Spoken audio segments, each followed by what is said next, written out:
What is up, Insaners, and welcome to the Game Week 4 deadline stream. How are you guys doing? Welcome to another stream. We are back again with another game week, another week of very interesting football. And I think it's gonna be a really interesting one. Really looking forward to it. Do let me know what you're thinking about the game week, the fixtures. Are you guys ready with your team? Are you set in terms of your transfers, in terms of whatever you want to do with your teams? Do let me know what your dilemmas are. I had a lot of dilemmas. For me, it was a lot of thinking going on throughout the week because we were getting information, because of course there were some injuries, there were some news or information about rotation, etc. And I think that's gonna make the game very interesting. So welcome again, all of you.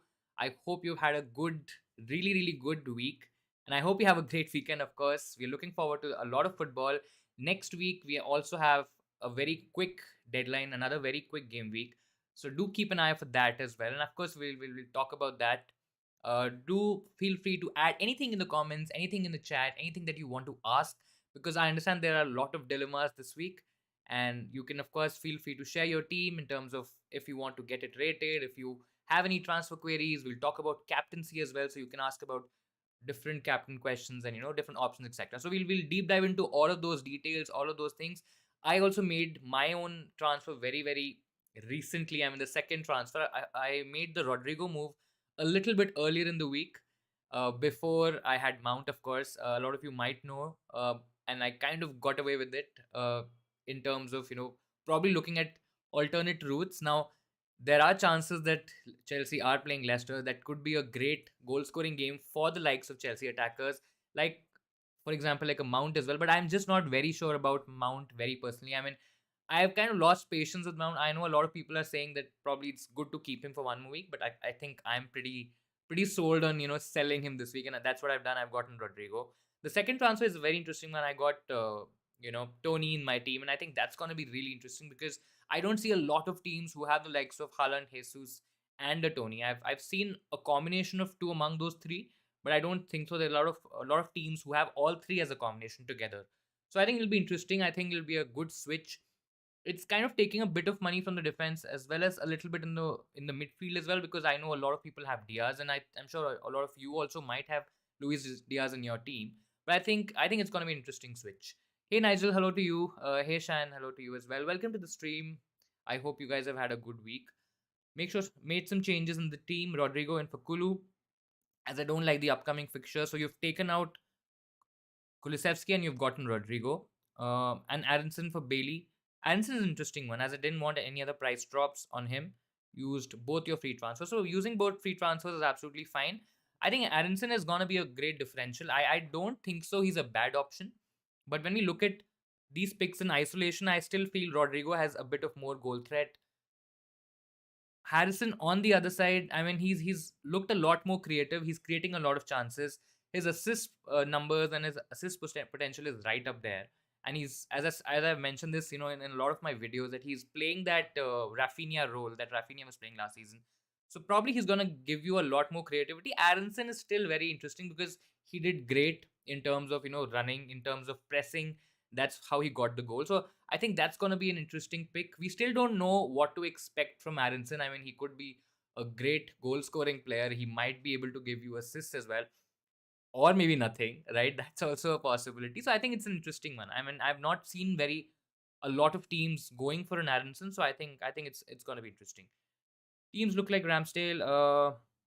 So your team is Ramsdale, Trent, Cancelo, James, Perisic, Rodrigo, Aronson, Salah, Martinelli, Jesus, and Haaland with 1.8 in the bank. I mean, having money at this stage, I think it's really crucial because it allows you to be a little bit more flexible.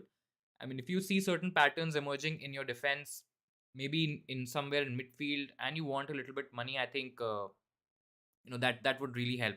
Rodrigo and Aronson are also, I think, let's see. I mean, doubling up on the Leeds team, it could go really well because they are an attacking team. These players are attacking players. I don't think so, and any of them will probably drop to the bench. So their position is also kind of 90 minutes. They don't have any European football as well. So I don't expect to be there to be a lot of rotation in the Leeds team. I think it'll be an interesting, could be risky, could go south as well, because we're probably relying on two Leeds players at the end of the day. But I think it's going to be an interesting experiment. Nigel, your team is Ramsdale, Trent, Cancelo, James, Shar. In your midfield, you've gone Salah, Rodrigo, Gordon, Gundogan is captain. That's really interesting. Forwards are Haaland and Jesus. Among your subs, you have Ward, Pereira, Williams, and Taylor. 1 million in the bank. Saka and Neto you've taken out, and Rodrigo and Gundogan. I think really good moves. Both of them really good options. Rodrigo is of course a more popular option now. I still feel that he's gonna do well. I know that a lot of people are saying that he might get benched or he might lose his place and all that stuff. There are conversations, of course, but I personally don't see how somebody can, take out Rodrigo when he's in such great form, right? So yes, Bamford will return. Yes, Sinisterra also will kind of, start games for Leeds, but I still don't feel Rodrigo in this form probably will go out of that Leeds side. Gundogan captaincy is, I mean, it's a little bit up there because, you always have that risk with the Man City player that he might not start. Also, there's a chance that he might just play about 70 minutes, 60 minutes or something because we have a midweek fixture next week as well, right? So next week, the deadline is 30th August, which is a Tuesday, according to Indian Standard Time. And there are chances that, he might. I don't think so. He doesn't start this one. I think he starts, but yeah, minutes could be questioned. I mean, there's a conversation to be had here where it's a bit tricky. So it's a little bit more risky. If I want to take a bit of a chance, maybe I'll go Haaland because I genuinely feel that Haaland will get more big chances. He'll be involved a lot more in terms of goal scoring opportunities. I don't doubt that a player like Gundogan won't get goal scoring opportunities, but just because of the fact that Haaland would play in that advanced striker position, in that central position, and a lot of these Man City players would try to feed into Haaland. So I think if you're going for a Man City option, I think Haaland, considering that you don't have a KDB in your team, I think Haaland could be a slightly safer pick. But again, if you want to go a bit risky, why not? Hey Brian, hello to you. Good luck to you as well. I hope you've made your team and you have a great week ahead. Made these transfers before the Liverpool versus United match. I mean, yeah, that's okay. That's not a problem.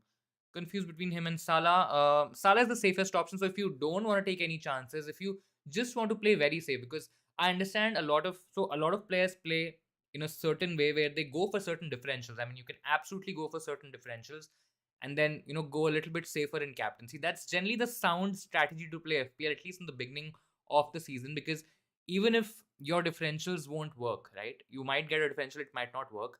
If you're banking on the right captaincy option or the captaincy player, and that player is giving you decent points, I think you should be safe and you should be in a good position. So that's why probably people early on in the season they don't like to take a lot of chances in terms of captaincy, and they like to play it a bit safer. And I think Salah, I understand that Salah. A lot of people are saying that they've not done anything. Liverpool are a shit team all of a sudden. I don't believe in that argument at all. I still feel Liverpool are a premium team. They will score goals. And, Bournemouth at home is a great fixture to get back into that rhythm, get back into that form. He's had a good record against Bournemouth. It's a home fixture for Salah. It's a promoted team at the end of the day. And I think Klopp will. It's a must win game for Liverpool, right? Otherwise, it will be a bit risky. Or, I mean, it's not even risky. I mean, it'll just be a bit difficult to get into that momentum again because if they start dropping points so early in the season, I mean, it's always, of course, you can do catch up and Man City can falter and all of that stuff. But I think it will just get more difficult and add more pressure on Klopp, Liverpool, and Salah in particular. So I think Salah is still the safest option to go for. If you want to take a chance, I mean, you have the likes of Haaland, etc. Who even Jesus, right? I mean, Jesus is also a captaincy worth shout this week. He's playing Fulham. Though Fulham will definitely try to attack, and they will try to take the game to Arsenal. So it's not going to be an easy game for Arsenal, but I think Fulham have a tendency to concede those goals, and I think Jesus, yes, it'll be a bit difficult, but I think there is a haul in there.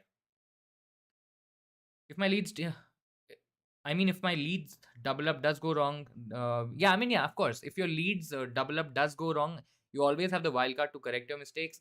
I mean, you can even transfer somebody out if there's a bandwagon emerging. If there's a certain player emerging in the, let's say, in the 5 to 5.5 million, maybe 6 million price category, you can always jump onto that player without really making a lot of transfers or really taking a lot of hits.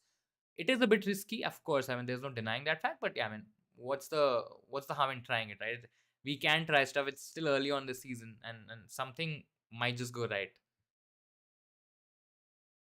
and he's been given the captaincy ban recently. I mean, yeah, Bernardo started against Barca. Sorry, so he'll start for sure. I mean, yeah, it's still difficult to absolutely say by certainty that Gundogan will start every or this game or every game. I mean, it's very difficult to say that for any Man City player. I won't really call the top six players, but Man City players, it becomes a bit difficult to to predict who's going to start. So there are chances. I mean, there are chances that he can absolutely get benched, but I think he does start. I heard Zaha is ruled out against Man City. Yeah, Zaha is ruled out against Man City, but from what I read, and correct me if I'm wrong, I don't think so. It's possibly going to be a long term sort of a injury or long term absence. I think he will definitely be out this week, but I don't think so. It's going to be more than a week or so, or more than maybe the Tuesday game might be a bit too early for him. We don't know that yet, but I'm expecting him to start next week. He's a talismanic player. He's a key player for Palace. Palace have their goals centered around him. He's also on penalties. So I mean, there's Zaha is a different animal for a Crystal Palace, right? So hoping that he definitely gets back. But yeah, you're right. He might not start this week. Is Nunes back? Nunes won't be back just yet. I mean, he's still serving his suspension, so I think he's possibly gonna come back in a couple of weeks. Maybe not the Tuesday game, but the game after that, because that will be his 3 game ban, right? Let me just quickly check that. Yeah, so he'll play. He won't be available for this week, of course. Then game week 5 as well, but he will be back for game week 6. So that's the expected timeline for Darwin Nunes, and I don't really see him not starting in that game because I think Liverpool will definitely need his presence and need his aerial ability, need his central attacking position on that side. God forbid if they're doing really badly. Should I transfer Cucurella to Perisic? Is it worth it? I mean, it's a slightly more attacking move. Cucurella this week, Cucurella is expected to play as the left centre back because Koulibaly is out. So there's a high chance that he. I mean, I'm really expecting of course Koulibaly is out, so I'm expecting Cucurella to start this week. And because of that switch of Cucurella to that left centre back position, there are high chances that Chilwell starts as a left wing back, right? It's a decent fixture for Chelsea because Leicester are really bad. I mean, there's no hiding behind the bush and saying that Leicester probably would score, but Madison is also kind of expected to be out this week. I mean, there are chances that he might be out, and I think without Madison, Leicester would definitely struggle. Yes, they have Vardy. Yes, they would definitely have Barnes as well, but I just feel Madison is their outright best attacker at the moment, and without him, I think it'll be difficult for them from an attacking sense. So there is clean sheet potential. Cucurella might not, as I said, he might not play as a left wing back. So, I mean, the attacking potential for him might not be as high. But, I mean, if it's a close game, he might just get onto bonus points. Uh, if you want to attack a little bit, but you're okay, with the benching of Perisic because Perisic is expected to get benched in the next 1 week. I mean, in the next 1 week, there are 3 fixtures for Tottenham, right? So let's assume that he starts this one. I'm highly doubtful that he's possibly going to start the midweek game, even if he plays. Maybe he plays about 15-20 minutes, and then again next week, of course, he can start, but then the week after that is a Champions League game. So it also depends whether Conte would want to play him in that Champions League game or not. If not, then he possibly starts the next game week 6 fixture as well. So there is a risk. There's definitely a risk involved. But if you want to play a bit more attacking, if you want to take a bit more chance, because Cucurella right now is a very much safe pick. I mean, you can't really go wrong with the Cucurella. Of course, Chelsea can concede and you might not get points. But I think if you want to play a bit more attacking, I think Perisic is absolutely worth it. Hey Fazna, hello to you. Welcome to the stream. Hey Ansh, hello to you as well. I hope you're all set for our teams. Charles, you're saying that I'm playing with a 5 defender formation. Walker and Shar, what is your opinion? Walker is, I mean, both have decent fixtures this week. Crystal Palace without Zaha might struggle because, they play a counter attacking game, especially against the top sides.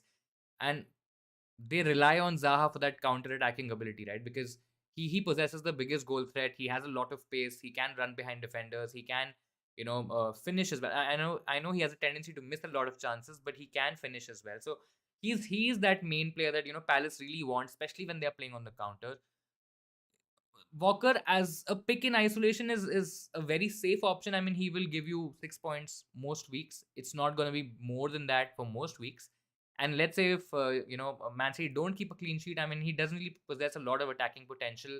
Man City are playing a slightly different structure, slightly different system this year, and in spite of playing as an inverted wingback, I don't see a lot of attacking potential in Walker. He's a good pick, safe pick. Nothing very exciting, nothing very extravagant, but yeah, he'll tick along well every week. Shard this week as well. I mean, Newcastle are playing Wolves. Wolves aren't really scoring a lot of goals. They are they are creating. Sorry, they're creating chances, but they're still lacking that clinical finisher. And I mean, what's to say that Newcastle can't get a clean sheet, even even away from home? I think they can still get a clean sheet. So both decent options. Nothing very spectacular, but I think they will tick along well.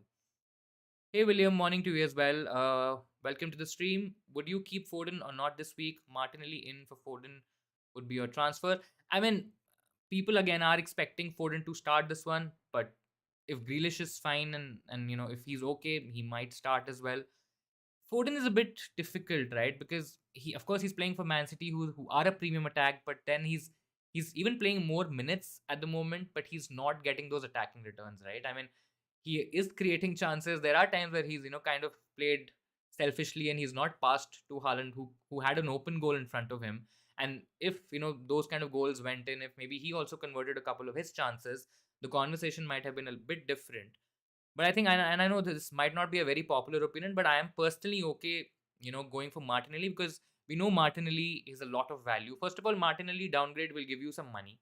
You can use that money, and if you can use that money to make significant upgrades, maybe let's say go three up front, maybe better your defenders, maybe improve somebody in your midfield, and absolutely do it. I don't see a problem with it. If I want to go for a Man City player or a Man City mid right now, Kevin De Bruyne has to be the choice, but you can't. I mean, most of the people can't afford Kevin De Bruyne. If not Kevin De Bruyne, you can possibly look at Gundogan. I think Gundogan probably might be a slightly better option. Again, maybe a controversial opinion, but I think that's what I feel. And yeah, I mean, I'm okay doing the downgrade, especially if I can make use of that additional money. I think Martinelli is probably going to play most minutes. Most of the attacking play Arsenal is doing is from their left, which really helps Martinelli because he's involved in a lot of their attacking play. He's taking a lot of shots, which is always good from an FPL point of view because there are more chances of that player getting a goal, right? And we know that Martinelli can score. Of course, he can miss chances as well, but I think he can score goals as well. So I think there are chances. There are there are potential points to be had with a Martinelli. Foden is always that. I mean, you'll always be in that commotion and that discomfort, right? Whether he's going to start every week, even if he starts, whether he will be involved in that Man City attack. I mean, the assumption is that he will be in some capacity because he's playing further up forward. He probably will get you assists. He can score goals, etc. But we've been in that position for a very very long time where we've kind of struggled to get the right Man City player, and this season as well, nothing, absolutely nothing has changed. So I think it's a good downgrade, especially when you have that additional money which you can use elsewhere.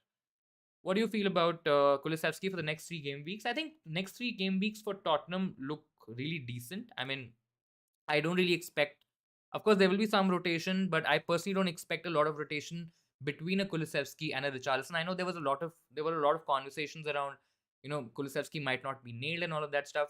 Whatever we've seen so far in the Premier League, Son and Richarlison is that rotation combination that's possibly going to happen for most weeks, and it's more of a like to like sort of a replacement, right? And then we've seen that Son is getting hooked a little earlier than last season because now there's a ready replacement in, and I think Richarlison is a really good player. So I think Kulusevski is pretty much fine. I mean, maybe he gets rotated with a Lucas Moura. Maybe. I mean, I can't be certain, 100% certain for that. But I think he's a good option to go for. Forest, West Ham, Fulham, I mean, all three defenses, yeah, you can argue that, West Ham is still a premium team. They've still struggled in defense. They've got a lot of new signings.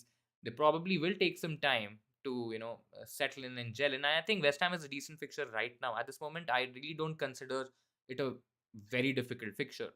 So, and then you have Forest as well, who are, conceding a lot of chances. They've been a bit lucky to not concede as many goals as they probably should have. And that's, of course, not going to happen every week, especially in the Premier League. So I think there are chances where, Kulusevski will haul in the next 3. And I think next year are really, really good. I feel Perisic is definitely getting a haul. I mean, it looks like that he's getting a haul. I mean, he's the only player that I'm kind of afraid of not owning this week because I've already missed on one haul last week, and there was this big dilemma in my mind in terms of whether to, upgrade a Nico Williams to a Perisic or do a planche to, Tony, which I eventually ended up doing. But I just felt it was a bit safer. I still don't understand, whether he's going to start this week, next week, and the week after. Of course, there's immense potential. But I think Tony would also give me a flexibility to go to a Mitrovic later on if I want to do that. In case if this really messes up, I still can make certain downgrades. I can probably go from a Gabriel to a Perisic. I don't think so. I don't have the money right now, but I possibly will have to, maybe downgrade a Trent. That's also an option. I'm not saying Trent is an absolute must-have at the moment. Of course, that could change. But again, at the end of the day, there's no one way of playing FPL, right? So there are possible routes, maybe Cancelo to Walker as well. I mean, that's also a possible route if Walker's pretty much nailed in that setup, because Cancelo also doesn't really look like that same player that we saw last season, right? Of course, he was overperforming his numbers, and he was getting a lot of assists. Those assist numbers weren't really as high as the number of assists that he got. So there are chances that you can possibly get away with a downgrade from a Cancelo to Walker as well. So let's see. I mean that is a bit worrying because I don't have Perisic, and yeah, I mean feeling a bit jealous too in terms of of the people who own him this week. But yeah, let's see.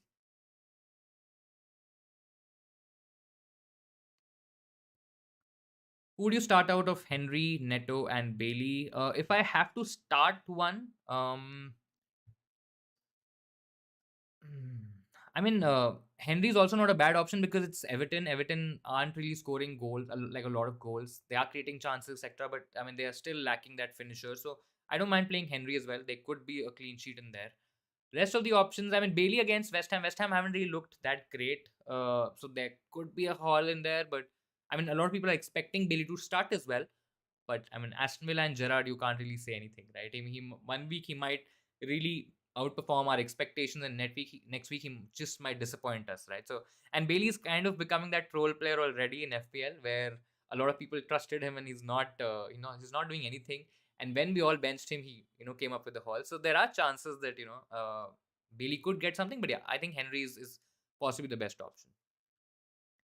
Charles, thanks a lot. Thanks a lot. Thank you so much for asking questions. Of course, always happy to help. Hey, William. Thank you. Appreciate the opinion. Thank you so much again.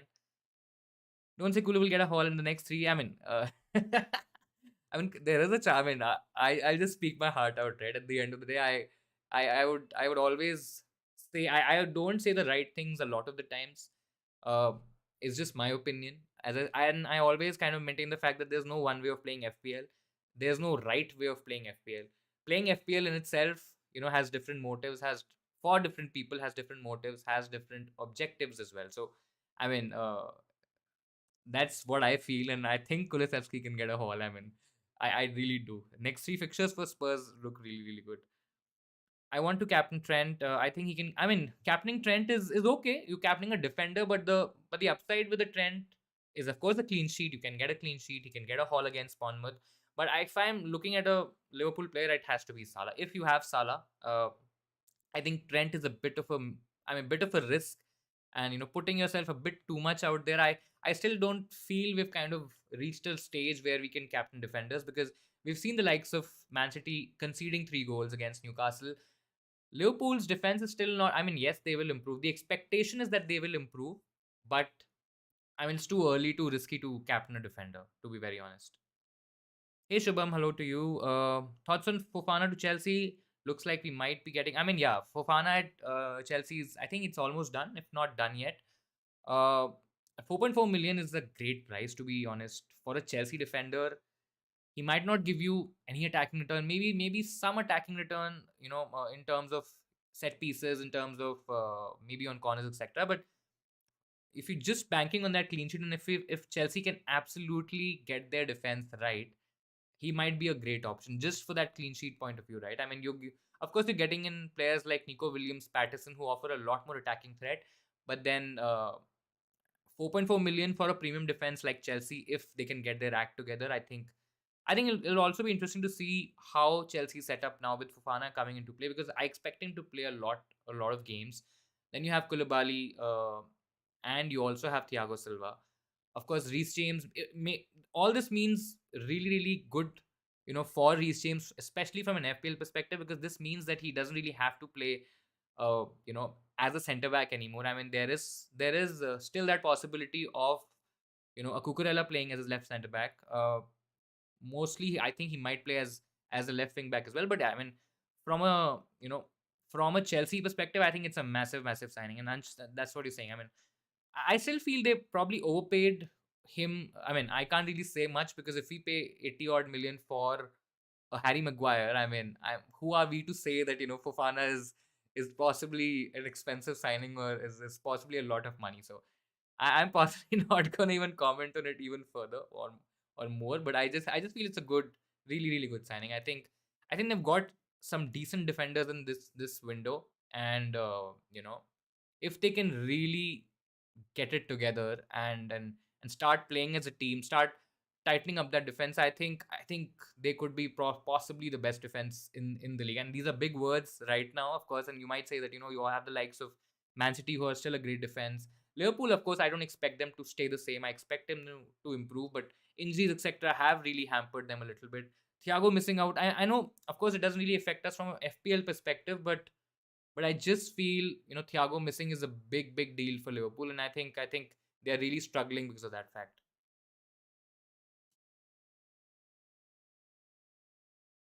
Start Trippier, Gross. I think I'll start Trippier. I mean, there is Hall potential in Trippier.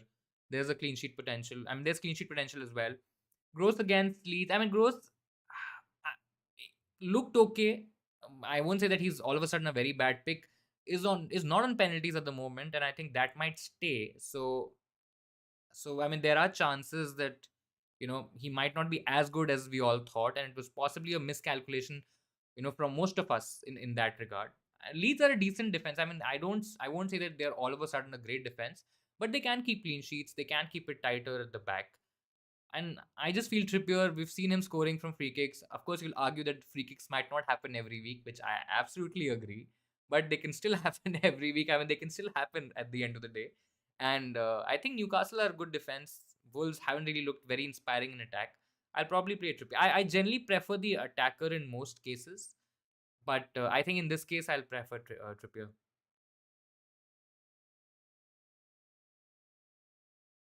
You want to captain James this week, as I feel he's gonna get a big haul or he's gonna get an assist. I mean, Leicester, as I mentioned, Leicester without the likes of Madison, I'm not very sure about their attacking potential. They still have Vardy. Vardy still not. I mean, Vardy is no way the same player that he possibly was a couple of years back. He can still pop up a goal. I mean, there is no denying that fact. And Chelsea's defense could again crumble, as we've seen already. But I think it's going to be a tough game. James, on the other hand, I think he has great potential. I mean, Leicester's defense is possibly the worst at the moment. Uh, there's a huge keeper situation that they have, which they possibly should rectify before the deadline, because they definitely need one keeper. I mean, Iverson and Ward don't really cut it. Someone like a Fofana leaving and their defensive injuries, people, players not being fit, etc. It's just not been that great. Of course, they haven't really signed any players. So yeah, I think it's going to be a good game for Chelsea.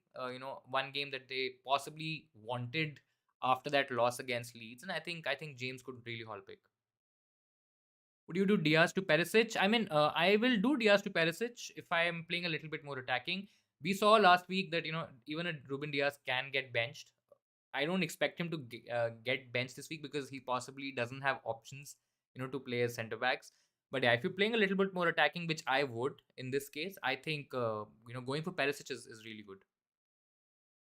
It's here we go just now for Fana. That's good. I mean, of course, I can't say being a United fan, I'm really happy about it, but yeah, I mean, a really good signing. One of the best ball playing centre backs. I mean, he's a good ball playing centre back right now. Whether he's the best, I mean, it's possibly a bit too early to say that. He's also been hampered with injuries, etc. So I think it'll be this switch from a Leicester to a Chelsea is also going to be very crucial, because now is when we kind of see how he plays, in a premium team where he has a lot of competition, where he has to really be on playing his best games week in week out to retain that spot. So I think that'll be very interesting to see. But yeah, a promising signing. Let's just hope that he, from a Chelsea fan perspective, or for all the Chelsea fans, I think Yeah, let's just hope that he does well. Just after hearing your opinion, I took a -4 sold Walker, bought Perisic. I mean, yeah, I mean, it's absolutely fine. I understand that a lot of people would say that why would you sell Walker because he's playing for Man City. Man City will give a clean sheet. But if you look at Walker's potential, right? Walker's potential is not beyond 6 points. Most of the weeks, it's not. He might just get an odd assist or something. Now that I'm saying that he'll get an odd assist, maybe he gets an assist this week, and you probably curse me at the end that why did you suggest this transfer to me? But I genuinely, if you think logically, I don't think so. Somebody like a Walker will give you 10, 12, 15 points.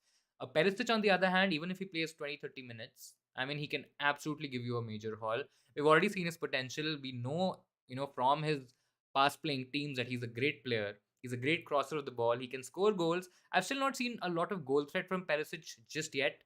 I mean, of course, he's just played about 111 minutes, but I think there is a lot of potential. So, yeah, absolutely. A lot of people say that you should not take a hit for it. Hits are not nice, etc. But if you're playing a little bit attacking, if you are chasing hauls, why not? Suggest me Trippier over James. I'll still play James. If I have to choose between Trippier and James, I think James has a lot more potential. I mean, yeah, and clean sheet potential is also there. Yes, he's playing Leicester, and Leicester are a decent attacking team, but I think without Madison, if Madison doesn't play, I think it's gonna be difficult.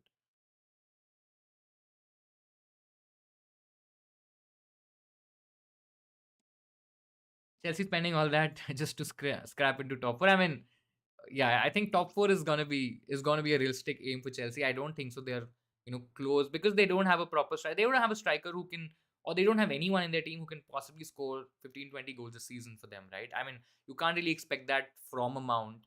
You can't expect that maybe even from a Havertz. Sterling is still a bit iffy because I still don't know if Tuchel recognizes Sterling's position and his correct position in the team. I still feel he's operating at its best or at his best when he's playing out wide. But a lot of the times we've seen already that Tuchel is playing Sterling in the center of the pitch as well. So that is something that I'm a bit worried about. But yeah, I mean, top four is absolutely realistic for them because there's Arsenal this year. I think who are going to do really well. Of course, when the European fixtures kick in, we will see what happens to these big teams, top six odd teams in the Premier League. I think that'll be very interesting. But I think you have the likes of Tottenham as well. I think it's going to be difficult for Chelsea. I mean, let's see. Let's see. Leeds versus Brighton. What's your prediction? I mean, Brighton at home. I think it's going to be a close game. I still feel Brighton's probably going to keep a clean sheet. I mean, there are high chance that they can keep a clean sheet. Having said that, I still don't feel that Rodrigo is a bad option. But if I'm guessing a clean sheet, I don't think so. Leeds will. I think Brighton will probably score maybe a 1-0 sort of a game. And if Brighton are I don't think so. It's gonna be a draw. I think one team will definitely win, and I think it's gonna be Brighton. Brighton are actually quite strong defensively at home as well. They're a well drilled unit, right? So yeah, there are high chance that might just be a. I don't think so. It'll be a very high scoring game, to be very honest. Maybe a 1-0, could be 1-1 as well, but I still feel it's probably gonna be a 1-0. Harrison or Perisic? Still Perisic. I mean, Harrison is a slightly safer play. Of course, Harrison is a differential pick as well. So the gain that you might get from a Harrison would be a lot more, but the loss that you get from Perisic might be even bigger. So I think uh, I think Perisic still has more attacking upside. Plus the odd clean sheet if Spurs can manage a clean sheet. I mean, he can get those clean sheet points for you. Let's not bring Maguire into the talk of defenders. I mean, of course, that was just a bit of banter on Man United and on my own self. Yeah, I mean, I was so happy. I mean, I can't even imagine, or I can't even start by expressing my thoughts in terms of United playing Liverpool and the way we played. Of course, there were times, and there were a lot of times in the game where Liverpool had a lot of the ball. I mean, they dominated possession. I think it was about 70-30, right? But the way we started, I mean, it looked like that we wanted to play that game. It looked like that we wanted a result out of it. And Klopp was actually very surprised by the way we started the game, and maybe he didn't expect United to turn up like that. But yeah, I mean, and that the best part was that players like Fred, players like Maguire weren't even on the pitch. And I know Martinez did really well that game, but I'm still not reading too much because with teams who have like forwards who are bulkier or who have a good physical stature, I think Martinez will still struggle because he doesn't have that height, he doesn't have that physical ability to shrug off your attackers. So the likes of Tony, Mitrovic, all these players, I think they will still dominate. Somebody like a Martinez, and that's where I was actually thanking my stars or thanking our stars that Nunes was not playing, because against Nunes, I think he would have definitely struggled. Why did Ajax reject? I mean, yeah, absolutely. I don't understand. I mean, they know that. I think one reason could be that they know United is desperate to sign an attacker, sign Anthony in particular, and they feel that probably United can get that money out of their pockets, and they're trying to extract as much as they can for now. That's what I feel. I mean, of course, I'm not an insider and I don't know the inside stories, but yeah, I think Ajax trying to take the advantage because Man United, the window is closing. They are desperate to get an attacker, and they might just throw in the extra millions that Ajax might ask.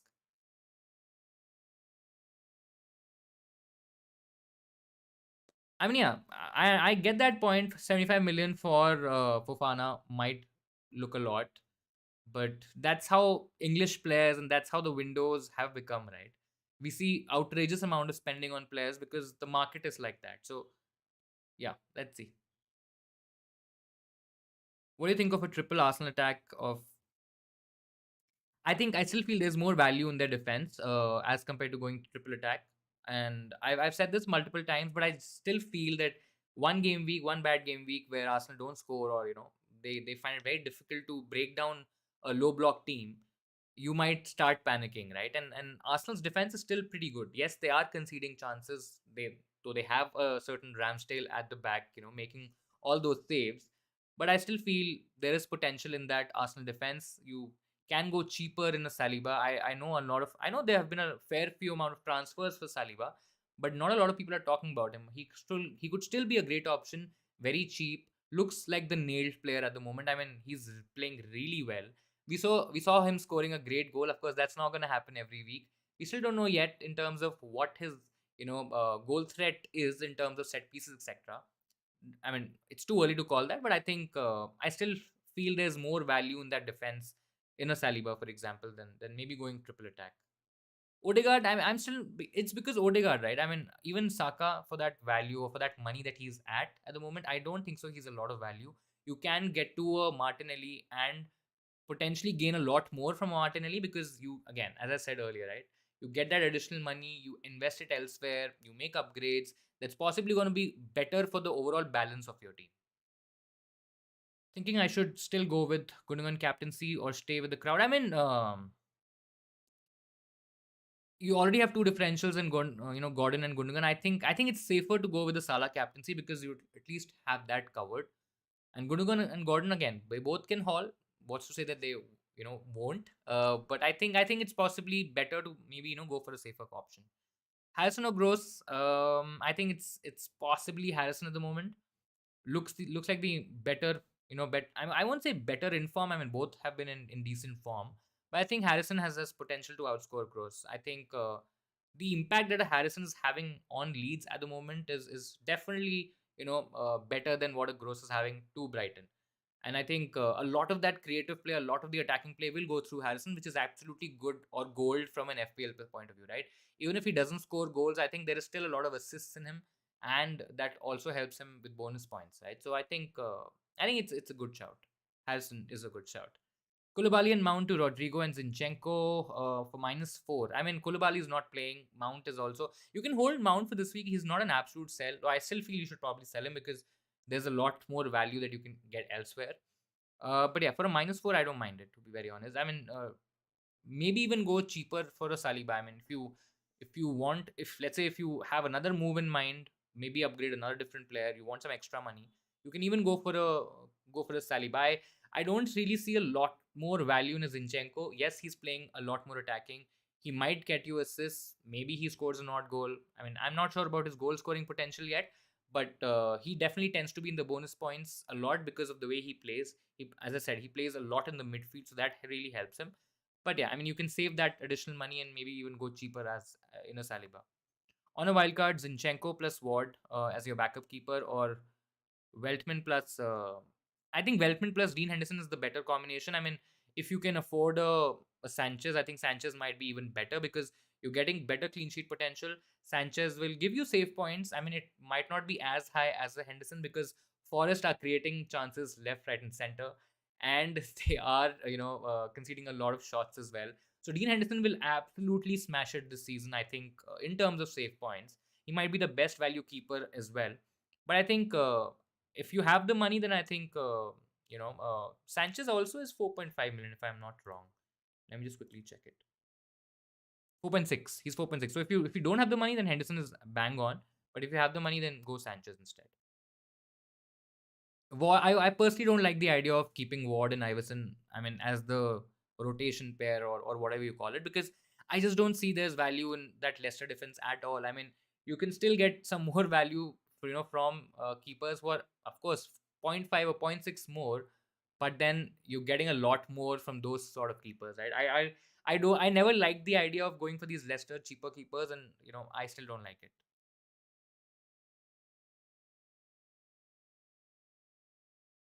You're at 160K. As I said, I want to captain James. And should I? I mean, it's too early to protect this position because you can get massive rank switches and rank gains, rank losses, etc. If you want to play safe, you captain Salah. Very safe. I mean, you won't be going against the crowd. So at least one base is kind of covered. But yeah, I mean, generally going early in the season, it's always easier or safer to kind of go a bit not out of the way and not go against the crowd. But yeah, I mean, if you just want to maybe take a chance, get a bit of a risk, I personally probably at this stage or this rank probably won't do it. But ranks at this stage don't really mean a lot. Of course, it's great that you have a good rank, but these switches can happen very very soon, and you might end up 1.5 million a couple of weeks later. Same could happen in the other side where you probably end up in the top 10K maybe in the next couple of weeks. And then James captaincy probably would kind of help in that, because even if Salah scores, of course, if Salah scores and he's not your captain, you end up losing a lot of points, a lot of ranks. But then you take that chance by playing a little bit more attacking and going James. Personally, for me, I think I still would prefer Salah, because I think it's not because he's the safest option, or you want to protect rank, because it's too early to kind of protect rank and all of those. Getting into those conversations, I still feel Salah is a really good option. I think Liverpool will definitely respond this week, and I think it's a good fixture. So just me midfielders under 5 million. If you specifically want this player just to be on your bench, I think go Da Silva. He might not play 90 minutes every game, but I think there are chances that he starts games and he at least gets you those appearance points. If you don't have, Andres Pereira, I know a lot of people already have Andres Pereira, but if you don't have Andres Pereira, you can even go for him. I mean, he's a great option, possibly the best option in that 4.5 odd million price category.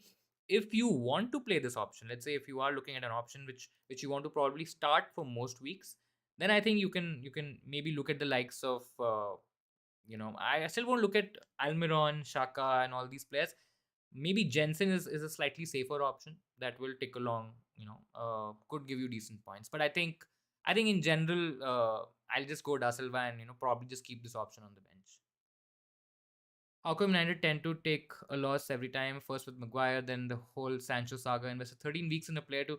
I mean, I don't understand how United deal with their transfer activity at all. I mean, it was just frustrating to see the whole De Jong thing and then this Anthony thing.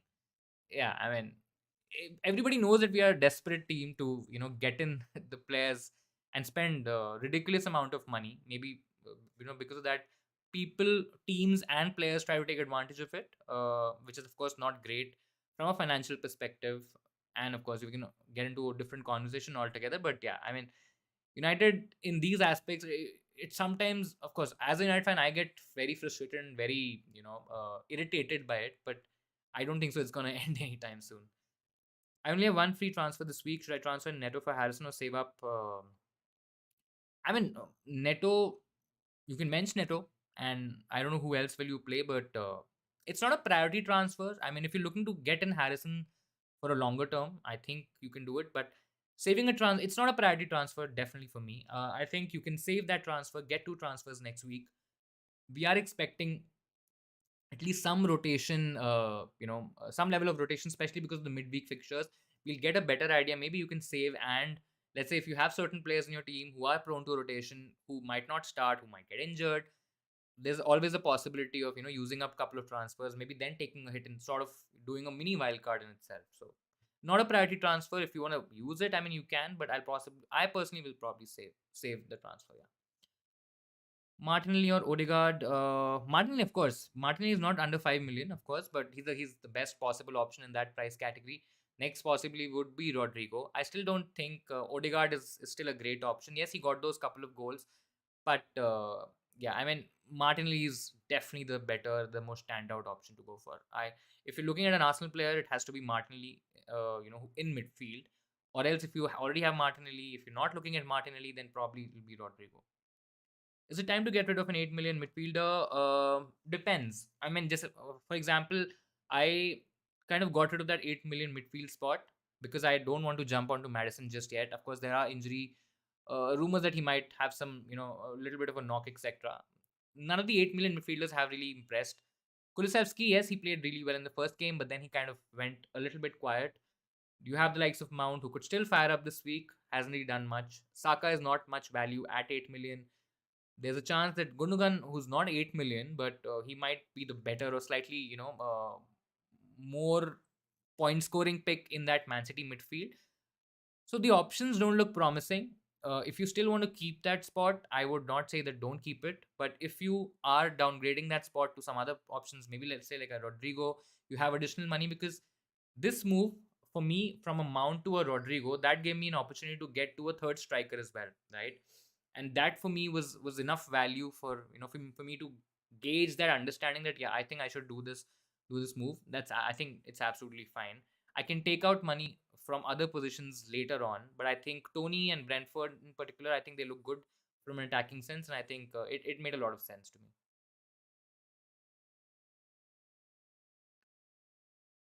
Suddenly paying more than 85, 90 million for Anthony, I mean, yeah, it is a mess. I'll just leave it to that. Thoughts of moving from Raya to Sanchez for your team? I still feel it's more of a luxury transfer at the moment. I don't think so. There'll be a lot. Yes, I would still say that Brighton are a much better defense than Brentford at the moment. But Raya can give us save points. If I have a couple of moves, maybe on the wild card, I possibly move to that or make that switch. But I just don't see a lot of value in making a goalkeeper switch, especially when it's between a Raya and a Sanchez or the other way around. If I had, let's say, a Ward or an Iverson, then I'll possibly try to make that switch as soon as possible because I don't really see any value in that Leicester defense and those Leicester goalkeepers. But yeah, I mean, for my team, I don't think so. I'll be changing the goalkeeper before the wild card. I think that'll be the strategy. Depending on how Raya and Sanchez are doing, depending on the fixtures at that point of time, when I choose the wild card, I think I can take that call. But I think for my own team, I'm doing okay in terms of the goalkeeper spot. The whole average is gonna go tumbling if I mean yeah, absolutely. The average score this week is definitely gonna be a lot lesser if Salah blanks. I expect him to be the outright favorite, maybe about 140, 150% effective ownership in terms of Salah's total ownership. And yeah, if he blanks, I think there'll be panic and chaos. I mean, the trust in the Liverpool attackers and the Liverpool players is gonna take a massive hit, which will be very interesting because it might lead to the popular players becoming not popular all of a sudden. We've already seen the likes of Trent, etc., being sold left, right, and center. And if Trent hauls big this week, then I think again a lot of people are going to scramble and try to get him back in their teams. But yeah, I think it'll be interesting to see how Liverpool come out and start the game and what is their take on how they approach the whole 90 minutes. You think Haaland starts the next game? I generally do. I think he starts this one. Maybe he misses. I think it's an important fixture. I think against Forest, there's a high chance that he gets rested.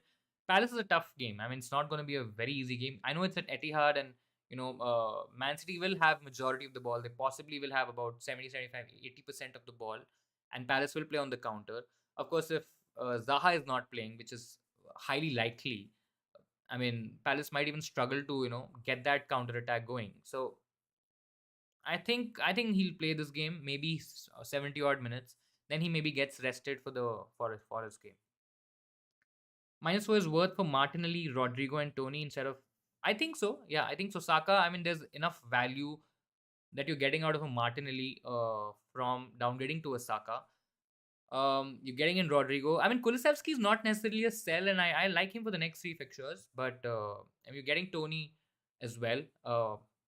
And of course, you'll be changing a structure there. I think it's a decent hit. I don't mind it, to be very honest. Thank you so much, Mohammed. Odegaard or Martinelli, definitely Martinelli. Would you bring Doherty in for Cucurella if you know he's starting? Cucurella is the safer option. He will definitely play as left centre back. There is no denying that thing. Doherty is a bit tricky, right? Because he might start this one, then they have options, so he might get benched in the next one. With Cucurella, I can be a little bit more certain, at least for the next few weeks, that he's possibly going to start. If not as a left centre back, maybe as the left wing back. So in terms of, I think, minutes, Cucurella definitely outscores Doherty. And yes, Doherty is also an option that can give you huge attacking hauls, but I still like Perisic. I mean, I don't want to double up on that Tottenham defense absolutely right now. If we get some information or some idea that both of them are starting, most Premier League games, then I might. But right now, even if Doherty is starting, won't really tempt me. If I had the money, or if I had a transfer extra left, or if I had a choice, I would still possibly go for that Perisic move. But I don't think so. I'm still very tempted by a Doherty starting this week. It'll be interesting information for us to kind of digest, because then we'll possibly get an idea who starts midweek as well. Maybe after the game, Conte tells us something in his comments in terms of what's his fitness, and then what is he gonna do in the next coming game or two. But more than that, I think it's a wait and watch for in terms of Doherty specifically. The thing is that most of the people will have their scores poor. I'm assuming that's poor this game week only as um I mean, yeah, that's you've put it nicely there. Honestly, I see things improving for United. That's a different. I mean, yeah. Um, of course, Liverpool didn't have a starting 11, not their strongest starting 11 by any stretch of the imagination. But I mean, the way United have played, and the way we've turned up for the big games, the way we've turned up against Liverpool over the last 2 or 3 years, right? It has been embarrassing, and it was just a good change to see. I mean, I personally wasn't really expecting them to beat Liverpool, but it was just a nice, refreshing change that our players, or United players, really wanted to be on the pitch. They wanted to fight for every ball, or every challenge that was contested. It was just good to see that desire back in the team. And of course, we can't just base our assumptions on one game week. Of course, this week it will give us more idea in terms of whether we can continue that for sustained amount of game weeks or times, etc. But it was just a good thing to see. I mean, of course, we can get into a lot of debates and a lot of conversations that United was playing in a particular way, Liverpool was this, maybe they had a lot of injured players, Nunes was also not there. That's also another conversation. So yeah, I mean, but yeah, at the end of the day, I'm just happy that we showed some desire and the want to stay on the football pitch. Neto to Gross, Aronson, or just roll the transfer. Not a priority. I'll probably just roll. Thoughts on Isaac to Newcastle? I think it's going to be interesting. I think Isaac or Isaac. I mean, I don't know how you pronounce it, but I think he's going to be a good option. I mean, we know that he's a great striker. He's a promising striker. He's going to score goals. And Newcastle specifically, now that they're kind of taking that leap forward, going on to the next level, they need somebody, or they need a striker who can stay fit, right? Especially with this year in particular, where we'll have a lot of midweek games, where we'll possibly have a lot of double game weeks later on in the season, where there's World Cup as well. There are chances that, I mean, not chances, I mean, there is a certainty that, Wilson is definitely not going to last 90 minutes for most games. I mean, I think by now we know that much, because he's very injury prone. His fitness levels are always very questionable. And I think Isaac will give that flexibility and that potential to Eddie Howe, and the way he's managing the Newcastle structure and the Newcastle attackers. I think it gives them a good dimension. I think he's a goal scoring forward. He will score goals for them, and I think it's a pretty good signing. Of course, we can again debate about transfer fees and all that stuff, but I think in isolation, I think he's a good player, and he's definitely somebody that I'm possibly looking at, maybe some game weeks down the line, where, and that's also a possible rotation, right? If let's say somebody like a Tony doesn't work, I can always go back to get an Isaac in my team, and the fixtures are decent. I mean, fixtures, they have Liverpool in game week 5, but then Palace, West Ham, Bournemouth, Fulham, Brentford. It's not the worst run, right? I mean, they're still decent fixtures. They score scoreable fixtures for somebody like an Isaac as well. Should I sell Mount and Botman for a -4 to Rodrigo and Zinchenko? I mean, Botman looks like that he'll start. Mount for a -4. I'm this week, especially when Rodrigo has Brighton. Yeah, I possibly won't do it for a hit. If you're looking to keep these players long term, though both are long term good options. As I said earlier, maybe you can even get to a Saliba, and save some money. I mean, Pascal Gross could be a decent option too. Thoughts on bringing Trippier after game week 5 for Gabriel and switching Foden for Rashford after saving transfer? I mean, you can do that. It's too early to say what will United do and how will they do. Uh, Rashford could be a decent option. Really like the finish, against Liverpool. I personally was expecting him to miss that, and I was literally standing and jumping on in my living room seeing that play. But yeah, I mean, he could be a good option. He's taking a lot of shots. That goal will definitely give him a lot of confidence, and he could be a great differential. It might be worth it to jump on him a little earlier than the bandwagon, or when the bandwagon comes. So I don't think so is a bad option to go for. And yeah, I mean, you can definitely get in Trippier. Trippier has more attacking upside, because he will be on those set pieces, those free kicks. He can still get you assists, etc. He can score goals. We've seen that. Gabriel also has some decent attacking threat, especially through set pieces. But yeah, I mean, it's not a bad switch. Who should I transfer out Neto for? I mean, assuming that you're transferring out Neto, depends on your money, depends on your cash. If you don't have enough money, maybe if you want to go cheap and just kill this position, maybe you go for a Dasselva, etc. If you want a player in a similar price range, maybe Pascal Gross. If you have a little bit more money, I'll definitely go Rodrigo. If you've not gotten Martinelli in your team, I think he's also a good option. Liverpool don't have many options. Thiago, Jota, Nunes are out. Apart from Fabinho, I mean, yeah, they don't have Fabinho, and not play. I mean, Fabinho definitely has to be not fit to not start that game against United, because as soon as he came on, Liverpool looked a lot better. I mean, there was a lot more control in their midfield. He was, sitting just right in front of the defense and then trying to create a lot, trying to organize their attacks a lot. And I think they will.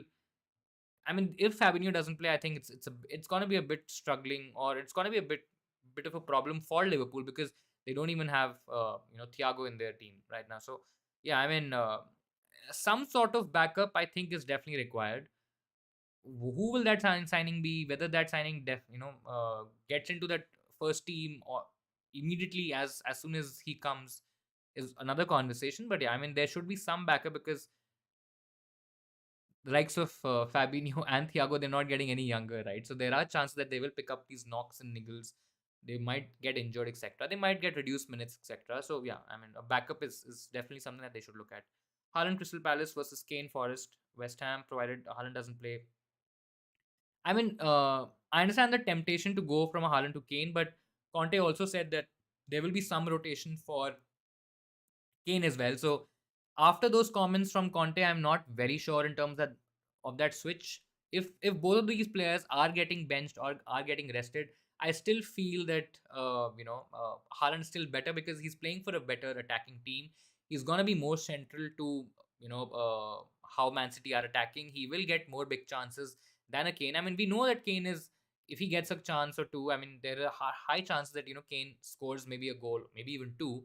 But I think Haaland is definitely the better attacker, if minutes or that rotation risk is similar for both players.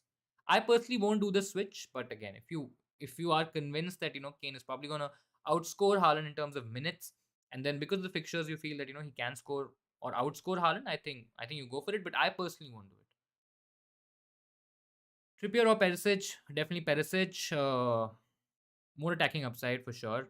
Two free transfers got Neto and Bailey, can't afford Gross. Help. I mean, if you have two free transfers, maybe you just you know get out Neto. Bailey's still very cheap. I mean, maybe 4.8 right now. Yeah, 4.8.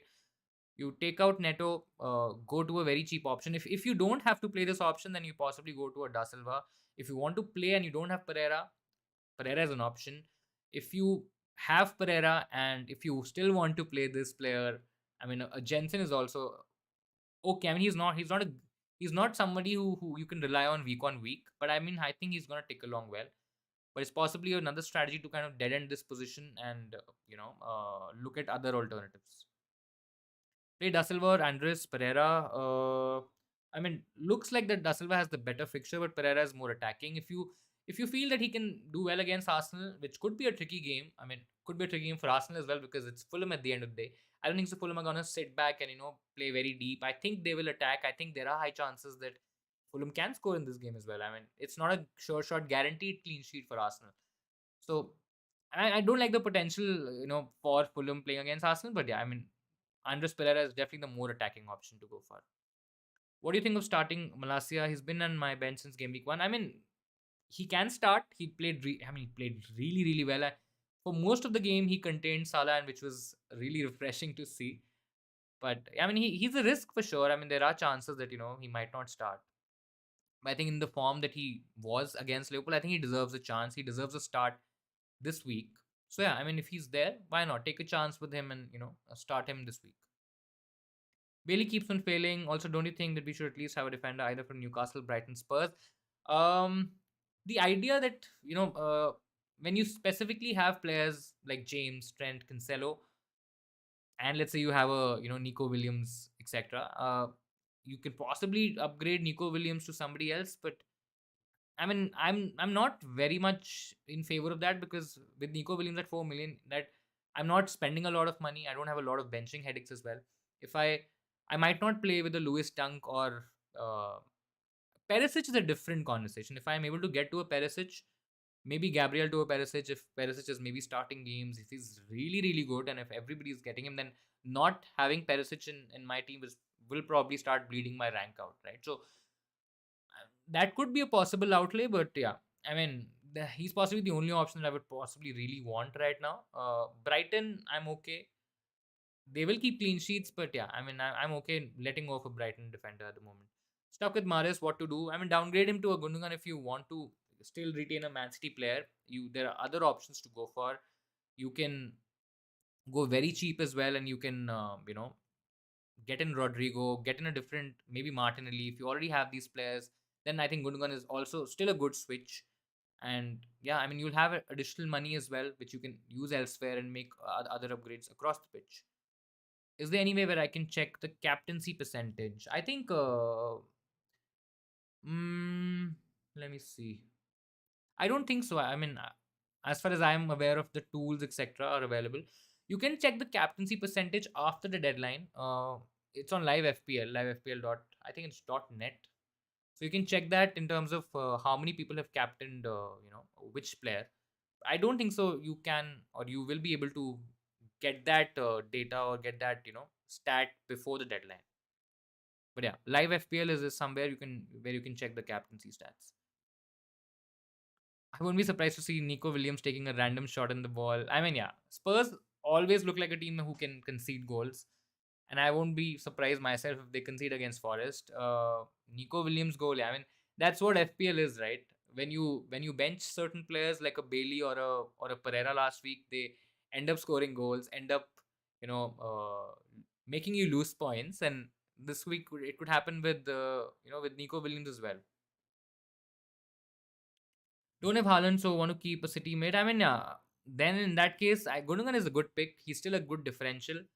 Might be somebody in gold right now, right? Because I don't see a lot of people getting towards the Gundogan because they're still a little bit concerned. So if you take that take that sort of a risk and it kind of pays off, I think the returns are going to be a lot higher. So yeah, that's that.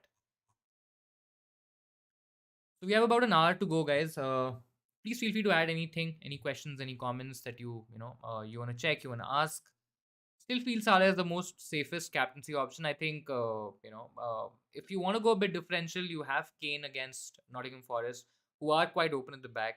You also have Gabriel Jesus, though I think Fulham's going to be a trickier game. It's not going to be that straightforward. But I personally don't feel that because of everybody or because everybody's captaining Salah, I or maybe you should also captain Salah. I just feel Liverpool are good. I still feel they're a good team and they're gonna come out, all guns blazing, and they will attack from the word go. Yes, Bournemouth will sit back and sit deep, and they will try to make it difficult for Salah. But I think there's a good potential in there for Salah. I think this is a must-win game for Liverpool. Let's not forget that, right? So game state is where things now come into picture where they have to win this game because otherwise there'll be more added pressure on the likes of Klopp, Salah, and Liverpool as a whole. So I think Salah is still the best captaincy option. Let's quickly check some news in terms of any leaks, etc. If you guys come across anything, please feel free to add that in the chat or let me know in the comments as well.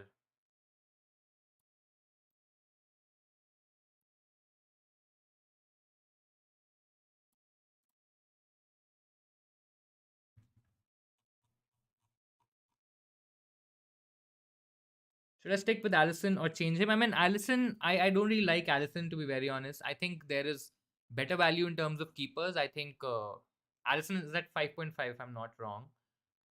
Yeah, there's better options to go for, and you don't want to, you don't really want to use that third Liverpool spot or third Liverpool player in an Allison, for example, right? If I wanted to go for a cheaper defender, I probably would have gone for Matip or somebody like that, but of course he's injured right now. Or otherwise, if I can afford, then Trent, Robertson, maybe not Robertson at the moment, maybe Trent. But yeah, I still feel there's probably better value in maybe going for a Diaz, etc. I just don't think I still don't buy that fact that they can't keep a clean sheet. Yes, it's gonna be difficult, and they might not end up getting a clean sheet. So people like players like Trent, etc., might be very expensive for the value that they're providing. That's an absolute valid argument. But yeah, I mean, Allison is somebody that I would definitely not want. What rank are you aiming for this season? I mean, I was too much into ranks last season. So the season before that, I finished 16K, 16,000 in the world. Last season, I started really well. I think my game week one rank was somewhere around 40K, 40,000, and I was in the top 10K for a long time, in the top 25K for almost the entire season. Last 3 4 game weeks, things got a little bit uncomfortable, and I wanted to kind of take a few chances. I didn't play it safe. I took a few risks, and that rank, quickly jumped on to 75K. So that's where I ended. I'm not really focusing on rank right now, but of course, I would love to at least get into 100K. That's the bare minimum. I mean, we always term these ranks as 10K, 50K, 1K, etc. I mean, with more and more managers coming in, with more and more actively playing managers coming in, I think these 1K, 10K, and these sort of ranks are going to be actually very difficult. You have to, you know, you have to basically get a lot of things going your way and take the right decisions at the right time, get the right hauls to kind of get into those ranks right now. But it's still possible. I mean, you still have to, you should probably know when to take risks and when to kind of balance that out. But yeah, I mean, anything below 100K will be fine. Of course, I'll be great and I'll be happy if I get something like a 10K or a 1K. But yeah, let's see. Watching Bournemouth play against Villa, I wonder whether Villa were not active. I mean, yeah, yeah, that's a valid argument. I mean, Villa were really bad in that game. They were outplayed, from the word go. Of course, they did try to cross a lot. They did take a lot of shots. Still, they still had fair few amount of chances. But I mean, I just don't understand. I still am not able to figure out Gerrard as a manager. And I again, not this is not against any Liverpool fans or any Gerrard fans, but I just don't understand. Just don't understand what's happening there. So yeah, I think Salah captaincy is still good. I think there's definitely no argument with the fact that they're not going to sit deep. They will definitely sit deep. They will defend a lot, defend for their lives. But if a Salah, maybe if Liverpool score in the first 5 10 minutes, I think this could be a long game for Bournemouth. Hey guy, I'm back. Hello to you as well. Welcome to the stream. How's the podcast coming up? Any updates? Yes, definitely. So podcast definitely should be out next week. There were some delays, etc., that were happened, but yeah, I think because of starting it for the first time took a took some time to get things in order. But I think the first episode should be out next week. We're also working on the blog simultaneously and trying to release it as soon as possible. Of course, it's just a small team of two people, so whatever happens or whatever we're doing is just the two of us that are kind of working on that. But hopefully next week we should be able to see at least the podcast, and then the blog should follow soon. Should be on Spotify as well. I still am figuring out a way if I can release it on YouTube. But I mean, without the video or without any sort of screen or proper screens or a video, it might look weird, right? But yeah, do let me know what you think about it. But yeah, I think should be on Spotify and other podcasting platforms. So that's that. Um, cool. In terms of the poll, I think majority of the people are still captaining Salah. I mean, it's a clear majority. 79% of people have voted for Salah, and I think there's merit in that option. I think all of you who are kind of having doubts about Salah, I don't. I mean, see, at the end of the day, any player in FPL in football can end up blanking, right? It's the Premier League. Somebody like, a Bournemouth might just score 2 goals against Liverpool. They might lose the game as well. They might not score. Any possibility could happen. But yeah, I mean, from whatever we've seen so far in terms of stats, in terms of eye test, in terms of whatever conclusions we can draw out from all of those observations, I think Salah is still overwhelmingly favorite this week. Perisic or Walker, and is Martinelli substitute risk? Martinelli will get substitute. I mean, Martinelli will get substituted, but I still feel because of the form that he's shown and how he's playing, I still feel he's the left-sided player in that Arsenal attack. Perisic or Walker. I mean, it's a conversation about how much risk you want to take. If you want to play a bit safer, then you stick with Walker.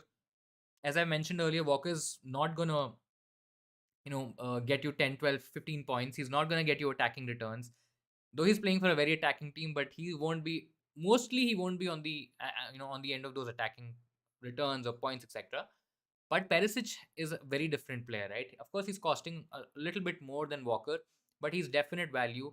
There's a slight risk, maybe not a slight, maybe a slightly higher risk of him getting benched in one of these 3 coming fixtures in the next 1 week, 7 days. But I mean, he can still come off the bench, get you an assist, get you a goal as well.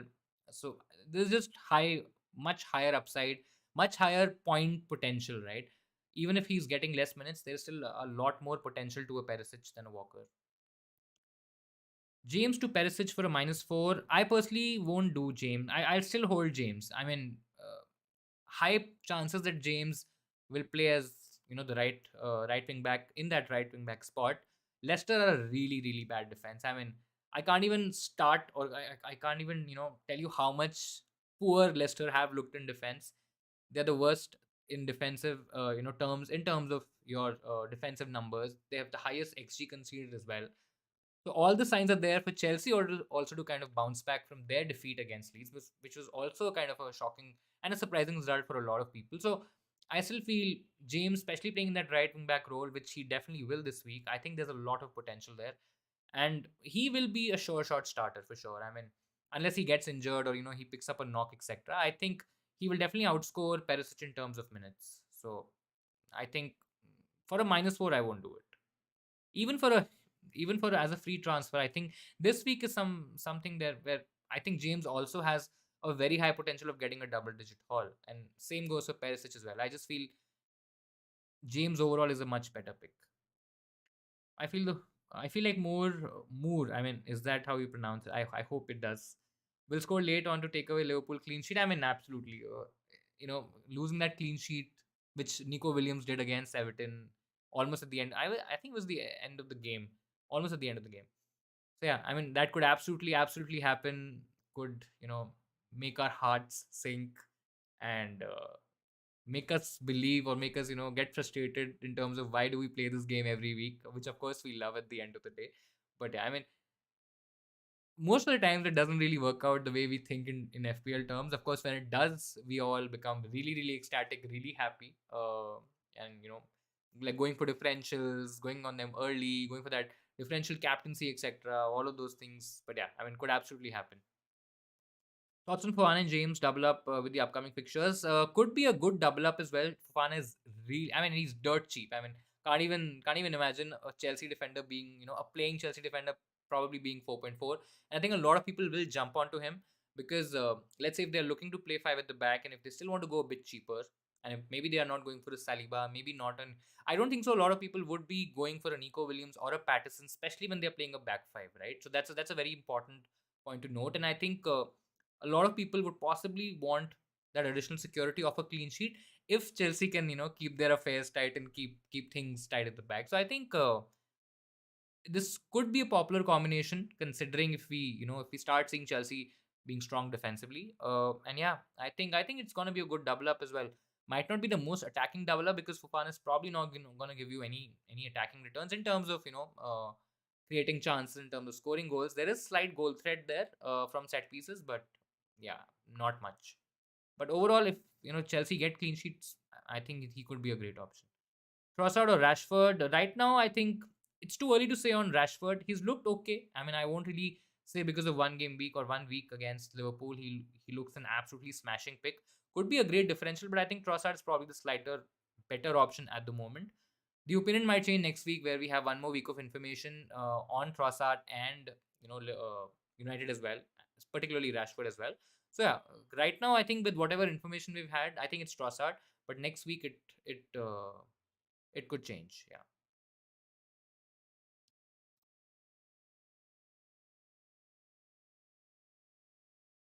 Arnold Jesus captain. I think. I mean, safer out of the two. Both of them are not really safe, to be very honest. But I think safer out of the two still Jesus. I think captaining Trent when Liverpool haven't really looked strong in defense. He still looked very good, going forward because all the attacking stats that we talk about in terms of defenders, he's still top among all of most of them. From game weeks 1 to 3. So there are signs that he can get assists, he can get attacking returns as well. But yeah, I mean, Liverpool, considering that they don't have Thiago, their centre backs aren't looking that great. Even Van Dijk is.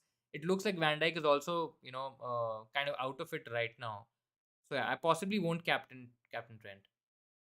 Andres or Eze. I think Eze without Zaha is a bit tricky to choose. I still feel, though I don't think so Zaha is a long term loss, but I think considering that Eze is slightly more expensive as well, and I've seen him doing well now. He will probably get a consistent run of games, but whether he translates those good performances into FPL returns and FPL points, I think that's something that we still want to see or kind of assess, because with Pereira we've already seen that he will get attacking returns whenever Fulham they create or maybe they score. I think Pereira will be in the thick of things. Yes, their outlet or their goal scoring potential mostly would come through Mitrovic, but I think Andres Pereira will create those chances for Mitrovic. So I think Pereira right now is looking like a better FPL asset. Uh, but yeah, in terms of footballing sense, I think both of them have started the season really nicely, and I think as if he can turn his performances into goals and assists, I think he could be a potential option definitely. Thoughts on the Newcastle signing Isaac? I mentioned about him. I think he's a goal scoring forward. He will give that flexibility to Newcastle to give a humongous amount of rest to a Wilson, because Wilson is very injury prone, especially with the ambition that Newcastle are now kind of aiming towards. I don't think so they can have a striker in Wilson, or maybe just Wilson as an option and then depend on him for the whole season, because this season specifically there's the World Cup, there will be a lot of midweek fixtures, there'll be double game weeks as well, and I'm very very sure that a Wilson can't really handle all that stress. So I think he's gonna tick along well. I think he's gonna start strong. Newcastle are building a really really solid team. I mean, of course, they're slow building, building blocks and slow steps, but I think he's gonna play well. He could be a great option, in terms of FPL, because for people who are, let's say, who are at a point where they are at a Mitrovic, for example, and Mitrovic is not, maybe let's say Mitrovic is blanking, and you want a certain outlet, you have some money in the bank, or you can arrange some money to get to a 7 million. That's an option. If you have somebody like a Tony, for example, let's say in my case here, if Tony doesn't work out, chances are that he might not score enough goals, or might not convince us that he's a potential long term option. Then you can always rely on an Isaac if he starts strong, because I think he will get game time. I think he will get minutes, and he might be first choice as well. I mean, there are chances, of course. Injury, let's keep the injury etc aside, but I think even if Wilson is fit, I think there are chances that Isaac could be could replace Wilson as well. Start Fortno Cucurella. I'll possibly start. uh I mean, I'll still start Cucurella. I mean, I know that he's playing left center back. It's difficult. I mean, I would not want to bench any of them, but if there's an option, see, Foden could do well against Palace. Palace are a strong, much tighter defense. So it is tricky. It is actually very tricky. I think I like Cucurella just for the fact that Chelsea might keep a clean sheet. Leicester aren't looking that strong. Might get something from that game. His potential at left centre back is not going to be as high. So maybe you go Foden, but yeah, I mean it's a very tricky decision to make because it's not even that Pep is not going to make substitutions, and because of the five substitution rule, there are always chances now that Foden might play the last 15-20 minutes if he's on the bench. So it's a tricky one. Will Isaac replace Wilson? I think yeah, that's what I mentioned. I think he will. They definitely can't keep him on the bench, especially if he gets starts scoring goals or starts playing really well. I think they will definitely give him a good run of games to assess his potential, to see what he's bringing to the team, to also kind of see what structure is he fitting into well, and whether they need to kind of alter their game a little bit. So I think it's a very interesting price point. It's a very interesting player. Newcastle are becoming a solid team. So yeah, chances that Wilson might get replaced. Should I start Henry or Saliba? I think Saliba at yeah, against Fulham, clean sheet potential looks a little less. I mean, I can't say that Fulham will absolutely score, but there are chances that Fulham can score against Arsenal. But on the other hand, Henry against Everton, I'll still possibly play the more premium defender. I think Saliba is I think good for this game. Start start Pereira, Bailey, or Nico Williams. Tough one. Pereira, Arsenal, tricky. Bailey, West Ham is an interesting one. I actually think that Bailey might do okay. I think there are conversations that he might start this game week. So and if he starts, I think there is potential, maybe against a slightly weaker West Ham defense. So he might just start. He might just give points, and might get something from the game. I mean, I'm not very against the idea of starting a Leon Bailey because there is potential in there. Nico Williams against Tottenham. I mean, yeah, Tottenham also aren't I mean, you can't really say that Tottenham will definitely get a clean sheet. Nico Williams in particular has looked really good for Forest. So there are chances that, I mean, I still feel Nico Williams is probably not up there in terms of both of them. Bailey might be a controversial player to start, but because I know that it's not going to be a popular opinion, but I feel that Bailey out of the three could be decent. What two would you start from Walker, Cucurella, and Rodrigo? See, the fixtures point towards a Walker and a Cucurella. Rodrigo has a slightly tougher fixture, but I like to start the attacker. And if you've gotten Rodrigo this week, there is a lot of merit in starting him this week, right? Because otherwise, why will you get him in your team? If you already had Rodrigo, with Rodrigo, there is a potential to go a little big than a Walker.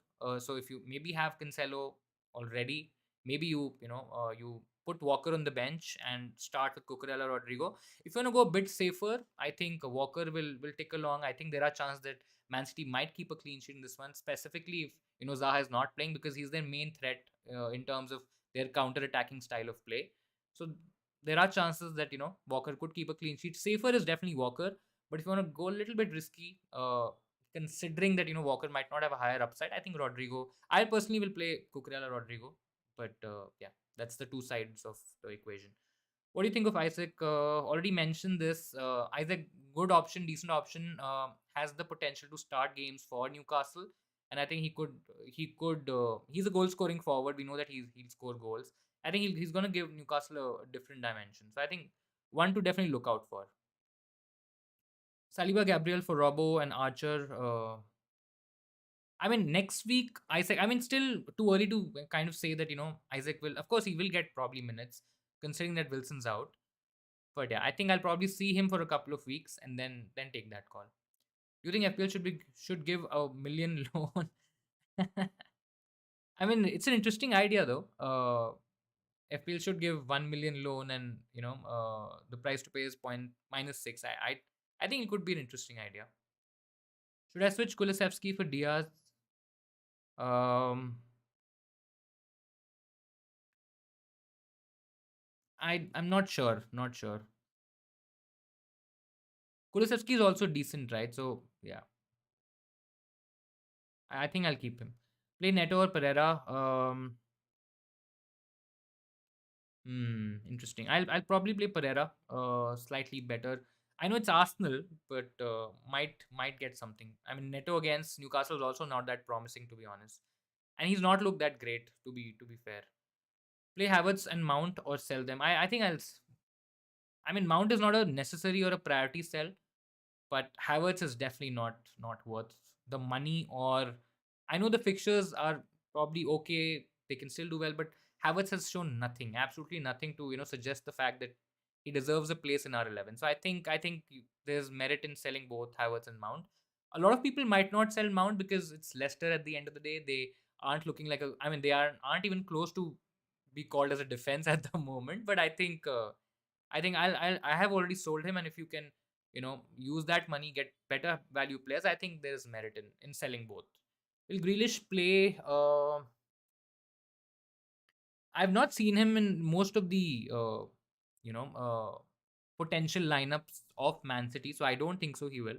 I think it'll be Silva, Haaland, and Foden, uh, and then possibly Gundogan, KDB, and Rodri in the middle. Do I hold Saka for the game against Fulham this week, or pull the trigger and go for Luis Diaz permanently? I mean, Luis Diaz. I again understand the idea of keeping a Saka for the easier game, but I feel there's merit. I know again it might not be a very popular opinion, but I think there's merit in selling Saka. And if you want to hold that 8 million odd spot because you feel that Luis Diaz could become an option, you're not wrong in thinking that, because Luis Diaz could absolutely become an option. And he's done okay. I mean, I won't really say that he's done spectacularly well, but I think he will do fine. And I think in that 8 million price bracket right now, Luis Diaz and Kulusevski are the options to go for if you're very certain about a third Liverpool spot, right? And if you want to keep that spot, I think Diaz this week, getting in this week against Bournemouth, taking Saka out is absolutely fine.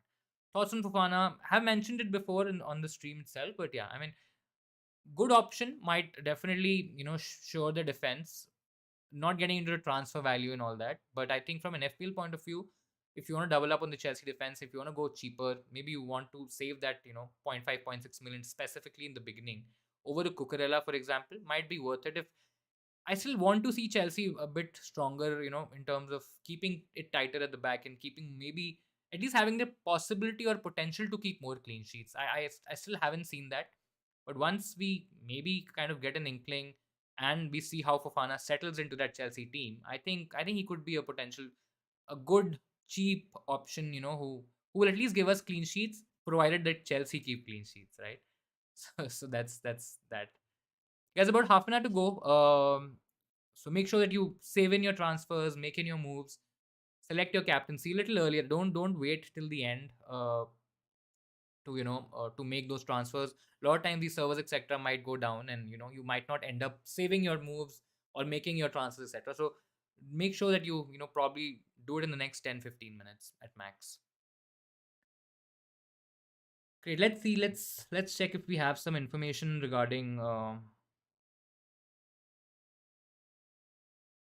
regarding any leaks or anything like that.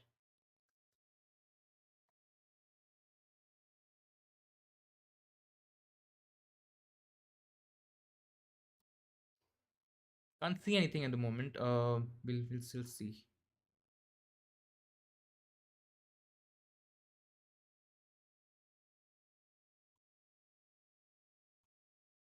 Yeah. Do let me know if you come across any leaks or any information.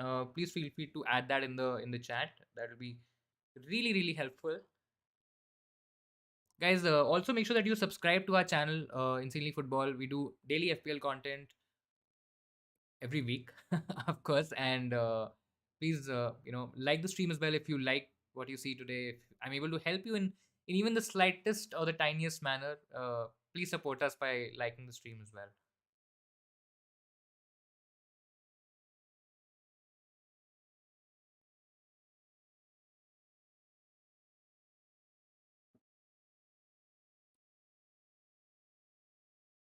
Great. I don't see any information just yet. We'll wait, of course, wait for more time, and there is still time to go for the deadline. But yeah, what are your moves for the next week? I mean, of course, a lot of things could change next week as well. We might get more injuries. We might get certain players not playing and all that stuff. So, would be really interested to know what moves are you trying to make, or what fixtures are you in fact looking forward to? Because there's the midweek fixtures, then there's Champions League as well. So, what are you thinking in terms of when are you playing the wild card? I think that's also a very interesting discussion because I think a lot of people, and we've been kind of making this every week. And if you've not checked it out, do check it out as well. In terms of using the wildcard, because I know I see a lot of people panicking. I see a lot of people, pressing that wildcard button all of a sudden, and then they start wondering whether it was the right decision or not, and whether they should have probably gone for that move or not. So I think there are there are some potential dilemmas, etc., that should uh, be out there for us to kind of think a lot more and tinker about it. Can Zaha be considered instead of Tony? I think I mean Zaha this week maybe not. I mean could be. Zaha is again, both are talismanic players. Both are gonna be involved in their team's attacking play a lot more uh, than some other options. I think could be an option, could become an option for sure. And I think you probably can look there, but I think Tony is gonna do pretty well for whatever his value is. He's also on penalties. Of course, Zaha is also on pens.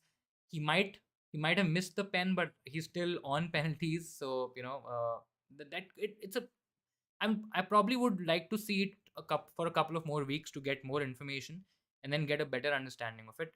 But yeah, I mean, could be an option.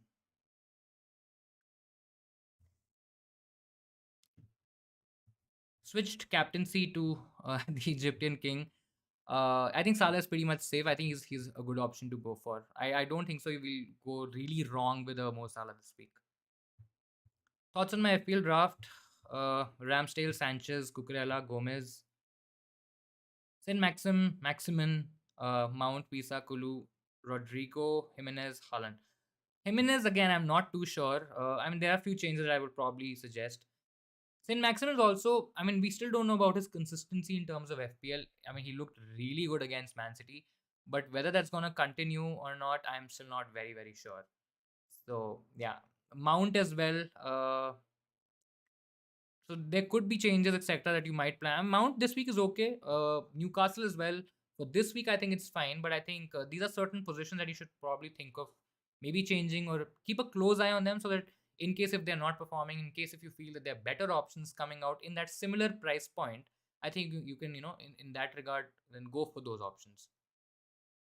When to take out Haaland?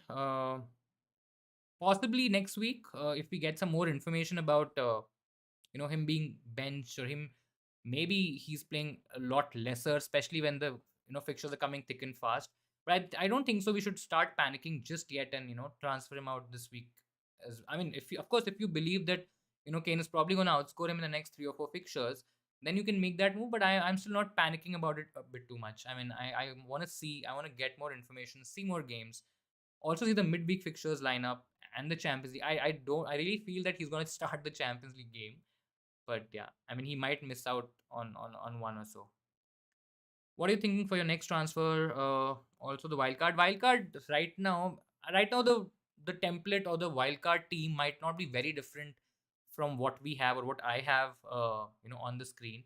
So I don't see any reason to wildcard just yet. So I mean, I can possibly do it around 8 or 9. We've already reached game week 4, and we can possibly do it around game week 8 or 9 when there is international break to kind of take care as well. We will get more information. Certain players might get injured. Certain players like Rodrigo, for example, might not perform. Maybe Liverpool is as bad as they are right now in terms of the defense still. So there will be all these different scenarios that kind of come up, and we'll react to those scenarios. We'll react to whatever information we have in front of us, and take a call according to that. So I think wildcard will probably be around game week 8 or 9. In terms of next week, again, I want to see a couple of players. I want to see Isaac, how he plays. I'm interested to see how Perisic and how many minutes is he getting. I think that's also an interesting or that could be a possible option if, let's say, Liverpool look really really bad. I mean, I can still do that downgrade to Trent. Maybe if they look okay, maybe I try to get in a Diaz. I mean, there are options that I can play along with. So let's see. Most of the options like Pereira, Williams, I mean, these are going to stay, of course. Closely looking at Gabriel as well, whether he's value for that 5 million, whether Arsenal are keeping clean sheets, etc. So I think these are certain observations or, things in my mind when I'll be looking at in terms of, watching the games this week. Sanchez, James, Robertson, Saliba, Walker, Weltman, Salah, Martinelli, Saint Maximin, Haaland, Jesus. Looks okay. James, Robertson, Saliba. So you don't have Trent, you don't have Cancelo, you have Walker instead. You're playing four defenders, is it? Five defenders. Yeah, decent team. Like the Saint Maximin shout, could be a great option to be very honest.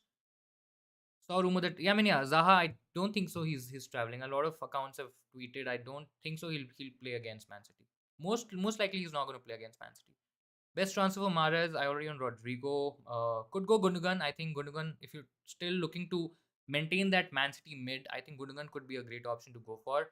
Uh, he definitely looks like value at the moment. Now, whether he plays 90 minutes or most minutes or give you enough, game time to get those attacking hauls is another question. But I think Gundogan could be a great differential. I was looking forward to Madison, but there are chances that Madison also might not start with this week. Plus, fixtures in the next couple look a bit tricky, so I think I'll possibly get in Madison from game week 8 or 9. In case if you want to get to a Diaz, for example, and if you have the money, I think, and if you are trusting the Liverpool defense, maybe you want the second attacker. Let's say you only have Salah. I think a Luis Diaz is also a decent option to go for. Still searching for a Neto replacement. I have point 0.4 in the bank. Anyone that you suggest? I mean, that's the tricky part of the equation, right? Neto, how much is Neto right now? It has to be 5.4 if I'm not wrong. 5.3. So he's 5.3 and you have 0.4, 5.7. I mean, yeah, it's a difficult price point to be in, to be very honest. I personally don't mind the idea or the strategy where you downgrade Neto to maybe a very cheap option like a Da Silva. You have that 1 point odd million in your bank. Maybe with maybe you want to upgrade in a certain position, maybe defense or attack, and you might get to a better position. I think that might be. It's always very difficult to bank on these 5 odd million midfielders, right? Because they're not going to give you 10, 15 points every week. So that possibility is probably not going to happen. So you might as well try to upgrade, maybe get to a Perisic, maybe somebody else that might give you better. I think that's also an alternate strategy rather than just looking for a 5 to 5.5 million, sort of a range midfielder. Raya, Trent, Cancelo, Zinchenko, Perisic, Salah, Martinelli, Pascal Gross, Tony Jesus, Haaland. Looks pretty decent. Trent, Cancelo, Zinchenko. Yeah, I mean, decent team. You don't have a Chelsea defender. I can't see a Chelsea defender in there. James is probably a big miss here. Rest, I think, is pretty standard. I mean, Pascal Gross, of course, a lot of people have gone Rodrigo as well. But Gross has decent fixtures, so I think should be okay. I mean, yeah, I'm worried about not having a Chelsea defender. Like somebody like a James could go really, really big this week. Is Gundu a good pick? I think so. I think so. He is. Looks like that he will start, will get minutes, and he can get you an attack in return. Will you have Zinchenko or Saliba? I think I'll have Saliba just because he's cheaper. He allows me to get some additional money in the bank, especially with so much price changes happening, early on in the season. I think the keeping that additional safety or security in terms of budget, I think that will really help you get your certain players before you get priced out of those. So I think and Zinchenko, yes, he's probably better in terms of getting bonus points specifically. I don't see a lot of goal threat or a lot of attacking threat with Zinchenko as well. Yes, he's playing in a much more attacking position than a Saliba, who will only get into those positions maybe on a set piece. And the goal that he scored, that goal is not going to happen week on week, right? And I won't say it's a fluke goal, but yeah, I mean, let's be honest, it's probably not going to happen anytime sooner. So you get the clean sheet points. There's still a chance that Saliba, stays in those bonus points, and I think it should be okay. Thoughts on Trossard and Dunk? Both good options, both differentials. Brighton have looked really good in attack and in defense as well. They have the potential to keep clean sheets. Dunk is a very cheap option. he will tick along, but very nicely. I think he has a little bit goal threat as well on set pieces. And he was one of my players that I was looking at this week. So I don't mind that move at all. In fact, Trossard as well. I think a lot of people aren't really talking about him, but he might just be somebody who's sitting very silently as your differential, and he could be a decent option. Thoughts on Paqueta. I hope I've said that right. Really, really bad with pronunciations. To West Ham. Could be a decent option. I mean, West Ham also, they look like they need some fresh legs, to be very honest. Things have not really looked that great.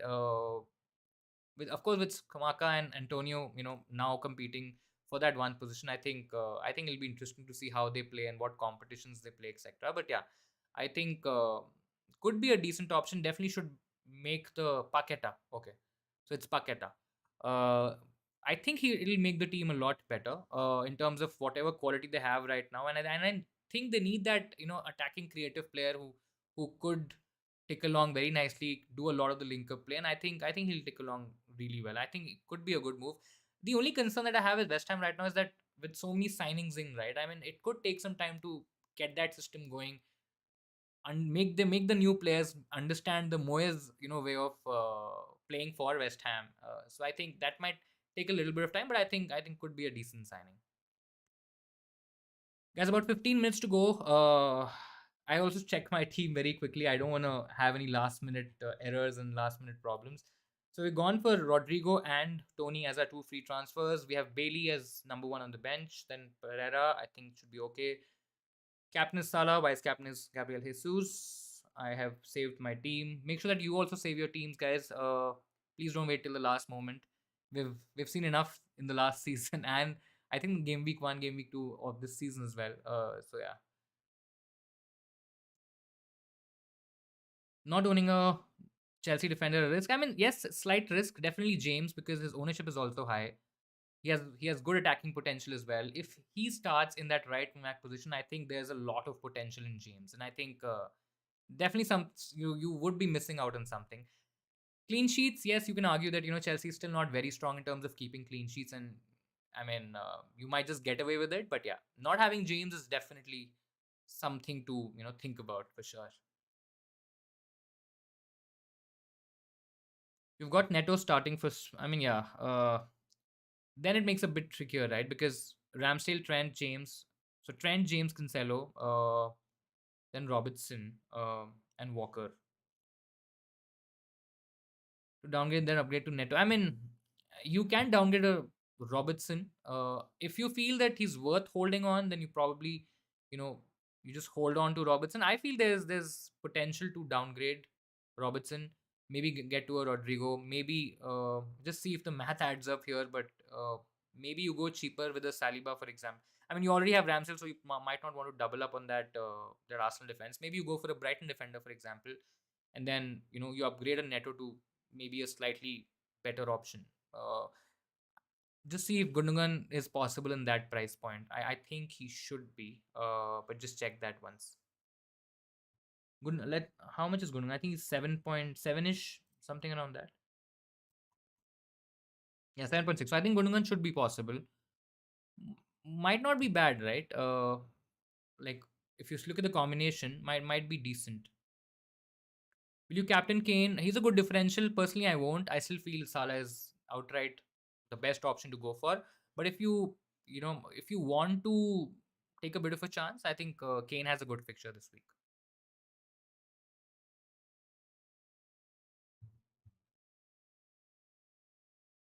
Sanchez, Akshat, you've shared your team, and thanks for that.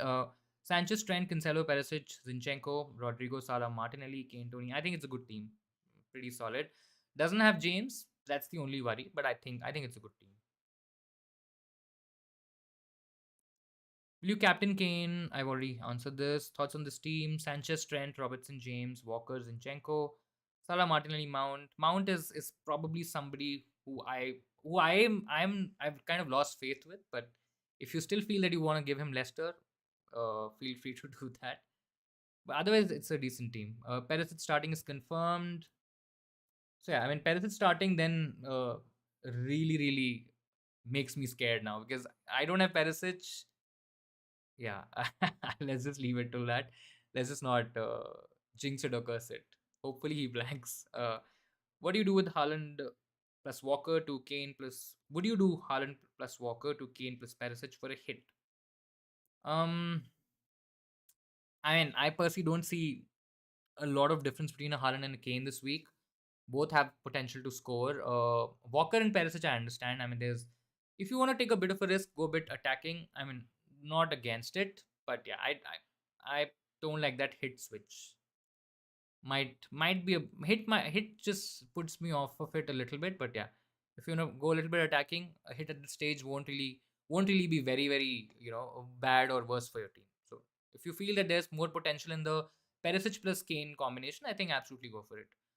Neto to gross worth it. I mean, see the problem with Gross is Pascal Gross is that if he blanks, let's say if he doesn't do anything, right, and if you don't have an option, even then, if you don't have an exit route from Pascal Gross, then where do you go, right? That's why I kind of suggested the change in strategy where you shift or you switch a Neto maybe to a cheaper option and then make certain upgrades elsewhere because and also depends on where is that elsewhere, right? Because if it's in defense, if it's around the 5 to 5.5 million, 6 million defender mark, then you have a lot of options. You may not have a lot of options in that 5 to 6 million midfielder category right now because yes, somebody might score in a game or two, but then does that player retain that form or retain that goal scoring potential? Right now it's very difficult to say that, right? So I mean, it's okay if you want to do it. Definitely the better option out of the two. But I won't be surprised if Pascal Gross also blanks, right? And think about where you would want to go or where could you go from a Gross at that stage. So surprising as how can a new system the entire group stage will be done. I mean, yeah, that's what, right? One match every 3 days plus the World Cup. Potential for a lot of chaos in football and FPL. Potential for a lot of injuries. I just feel sad for the players in terms of how much do they have to play. So their fitness levels will absolutely be tested. People who cannot maintain or retain that level of fitness will definitely get injured. And I think it's gonna be very interesting to see after the World Cup what happens because I think that is where things get very interesting. We get a free we of course it's a sort of a wild card only. We get that wild card option. We have unlimited transfers to make to our new teams. And I think the story of the picture might look absolutely different at that point of time. Is Neto to Rodrigo less risky than I mean, yeah, it is less risky considering the fact that a lot of people have already brought him in. It's a tough fixture. I mean, I know maybe everybody's talking about Rodrigo and his potential because he's been banging in goals and all of that stuff. But Brighton is not an easy game to go for, right? If you're planning to get him in for long term, because I think the long term fixtures, slightly longer term fixtures, look really good. So if you have that idea or that strategy in mind, I think Rodrigo for a hit is fine. Everton, Brentford, Forest, United. I mean, United can still concede at the end of the day. It's Villa, Crystal Palace. So the fixtures are definitely there, right? And we know for a fact that Rodrigo, if he can maintain that form, I don't think so. He's going anywhere from that 11. Leeds don't have any European football. The risk of rotation is a lot lesser, etc. Of course, Neto also kind of falls into that category, but I just feel Rodrigo is going to be. He's a far more superior player when we talk about absolute goal threat. I mean, the ability for him to score those goals and the way he scored those goals, I think it puts him at a much greater point of view in terms of him being the better player. So I think yeah, even for a hit, don't mind it.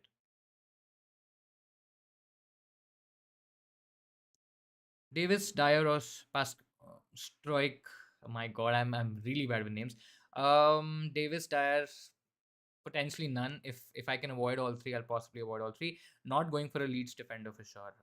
Might just go for a Davis or a Dyer, but yeah. If I'm going for one of these three, I'll possibly go Davis. But yeah, definitely not going for Strike. When are you planning to use a wildcard? Did mention that. Plan to use it around 8 or 9, game week 8 or 9. Midweek, game week transfer plans, mention that as well. If I don't see much, I probably might just save it. Might just use 2 in game week, 6 as well. That's also an option.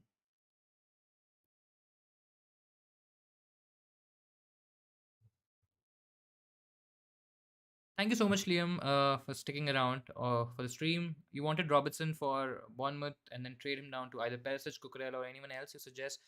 That means I can get rid of. I mean, yeah, it makes more sense, right? I mean, you're banking on maybe better options that have better potential, right? So thank you so much, guys. Anyways, for sticking around, and I've been able to answer your questions.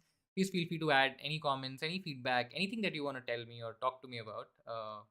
Please feel free to add that in the chat. Um, you kept Mount because Rodrigo. I mean, yeah, absolutely. As I said earlier, Rodrigo is a tricky player to have this week because the fixture is actually tough. So yeah, I just feel that I've lost patience. I try to be very patient, and I know it's a very important skill as an FPL manager to be very patient. But yeah, I think I had it with Mount. Not seen anything at all from him, which can suggest that he might he's on some set pieces. Sometimes he's not. I mean, don't know you know what's happening there, but yeah, haven't seen much from the Chelsea attack. They don't look like a team who will score 3 or 4 goals. They don't generate a lot of chances. They don't generate a lot of XG as well. Don't like the Chelsea attackers at the moment. Apart from maybe James, who I would still consider as an attacker because of the positions that he takes especially when he's playing as a right wing back. Thoughts on Sanchez from Spurs? I mean, no. I mean, that's the short answer. I think yeah, at 4.4, if Fofana is there and he's starting games, would obviously prefer a Fofana. Or if I want to go cheaper, etc., I'll probably just go at that 4 odd million, Nico Williams, Patterson range.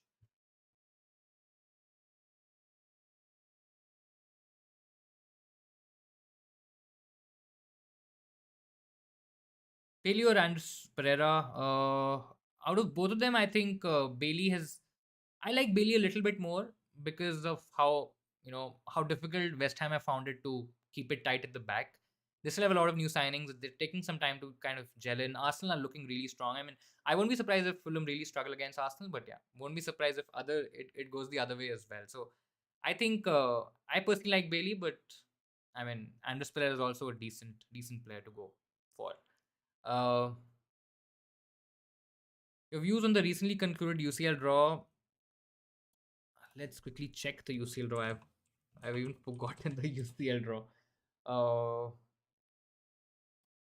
I think the Barcelona, Bayern Munich, and Inter Milan group is going to be really, really interesting. I think, yeah, I mean, there are a lot of storylines building already that, Lewandowski against Bayern Munich. Of course, Inter Milan is also the best part is only two teams can go through, right? And then one is definitely going to play Europa League. So do let me know what you are thinking about who's going to play in the Europa League and which of these two teams are going to pull through. I think other groups, even Liverpool's group is going to be a little trickier. It's Ajax, Napoli, and Rangers. I don't think so. It's that straightforward a group. Uh, in terms of I think likes of Real Madrid, even City could be an interesting one because there's Sevilla in that mix. Of course, Dortmund is there as well. But yeah, I think City is still going to advance. I mean, I don't see them not going through. Chelsea has also had a decent group. Milan is going to be tough though. But yeah, I think other than that, pretty much decent. Tottenham have a great chance of proceeding and moving on to the knockout phases.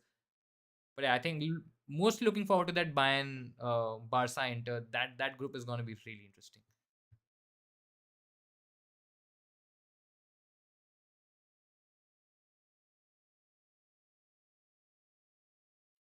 Madrid should start considering Shakhtar. Yeah, like absolutely. They play them a lot, right? Our teams are quite similar except for Mendy, Dyer, Luis Diaz. Let's hope we get good points this week, man. Let's really hope. Leave them alone. Are we doing? I mean, yeah. Like, is this funny and weird? What's happening and what all is happening to Barca this season? I mean, first the transfer window and that whole fiasco of them signing a lot of players with no money absolutely at all. Then not probably rumors of chances of them not being able to register those players, etc. I think that was really funny. And yeah, now this so it'll be great if they won't qualify for the Champions League and Bayern, which could be a possibility. I mean, yeah, I think that'll be really interesting for Lewandowski's sake. I think.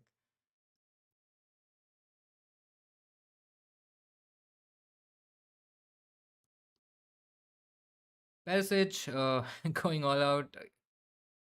Guys, one more minute to go. So let me know if you have anything else to add, to talk. We'll do a short one today. I have a couple of things to take care of, so we'll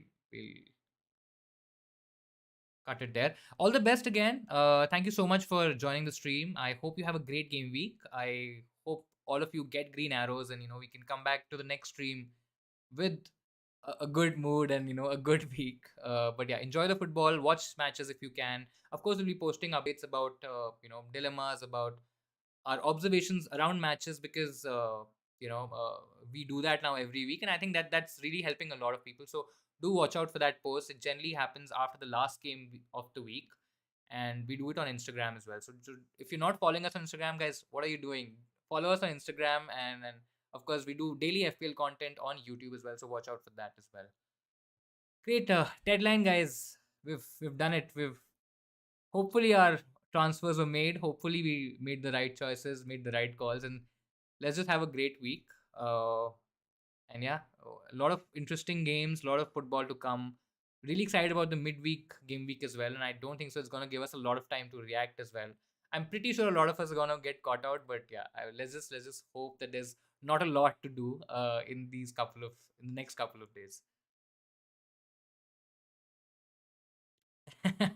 Europa tweeted, "Welcome to the Europa League again." I mean, yeah, the kind of tweets that happen around Barcelona, they are quite a troll. Looks like everyone's going Diaz, all the pros. I mean, Diaz is not a bad option, but again, another very unpopular opinion. I still don't really trust Diaz in terms of his absolute FPL potential. I mean, he can absolutely score a couple of goals in one game week, but whether can he retain that for week on week? I think I think that's something that at least I am not very convinced about just yet. Might be different for different people. Some people might say that you absolutely have to get to three Liverpool players, but for me, I think it's okay even if you don't have Luis Diaz in your team right now. It's Of course, if he does well, we will make a plan to get him in. But yeah, I mean, I'm still not 100% there yet in terms of his FPL potential consistently week on week. I know he's been unlucky and he could have gotten hauls and more points, but that's where I am. So great, guys. Thank you so much again for joining. I think I will call it a day here. Hopefully, I'll see you all next week as well, during the stream as well. Do join us. It's a midweek stream. It's on a Tuesday this time around, so it's gonna be a little bit odd, but we will keep you posted. I'll try to get out as much as content as I can. Of course, it's not a lot of time from now till that next deadline, but yeah, feel free to see our YouTube channel. Focus on our Instagram creatives, content, etc. I think it's gonna be a lot of fun. And we have another focal rate. I mean, this time I'm a lot better prepared. Thank you so much. Anyways, FPL focal as well. This was my second focal rate. Uh, and guys, since you're here, since you're around, make sure that you like the stream, you subscribe to our channel as well. We do a lot of FPL content. As I was just mentioning, we do FPL content week on week. We produce daily videos as well. And thank you so much for FPL focal for sending a lot of folks here. I have this is my second for you guys who are there on the channel for the first time. This is my second focal raid, so I might be a slightly popular option in terms of raids from FPL focal. But yeah, thank you so much again. Yeah, great to see a lot of folks, guys. Welcome to the channel. Drop a like. Make sure that you subscribe to our YouTube channel. There's an Instagram page as well, so make sure that you follow our Instagram page as well. It's at the rate insanely football, and feel free to see content, comment, whatever you want. So yeah, we'll probably wait for a couple of minutes for people to kind of come and go, because I think yeah. Thank you so much, FPL Focal. Second focal rate. Kind of excited, kind of happy again. But yeah, lots and lots of people, guys. I hope all the best to you. It's been a great week. It's been a lot of content. It's been really, really good. And I hope all of you who have joined the stream just now through the raid, I hope you guys have a great week. Do watch a lot of football. I think it's going to be really, really interesting. And yeah, I mean, yeah, Oscar is a really, really top guy. Of course, I have not had a chance to interact with him a lot, But from whatever I see, whatever I read, whatever I hear on the internet, on Twitter, etc. I think he's a really great guy. Which city are you streaming from? This is Bangalore. I'm streaming from Bangalore, India. So yeah, that's where I am. Who's your captain? Captaining Salah this week. Going a bit safer, not taking a lot of chances. I still feel he's the best option to go for. Jesus, Gabriel Jesus, Kane, even Haaland could be potential options, but I think it's difficult to look beyond Salah this week. Which team do you support? I support Man United, so shout out to all the Man United fans in the chat. Don't hate us for beating Liverpool last week, but yeah, support Man United. Have been doing that for the past 2 decades.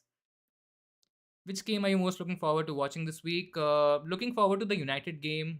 Looking forward to even see how Tottenham do against Forest.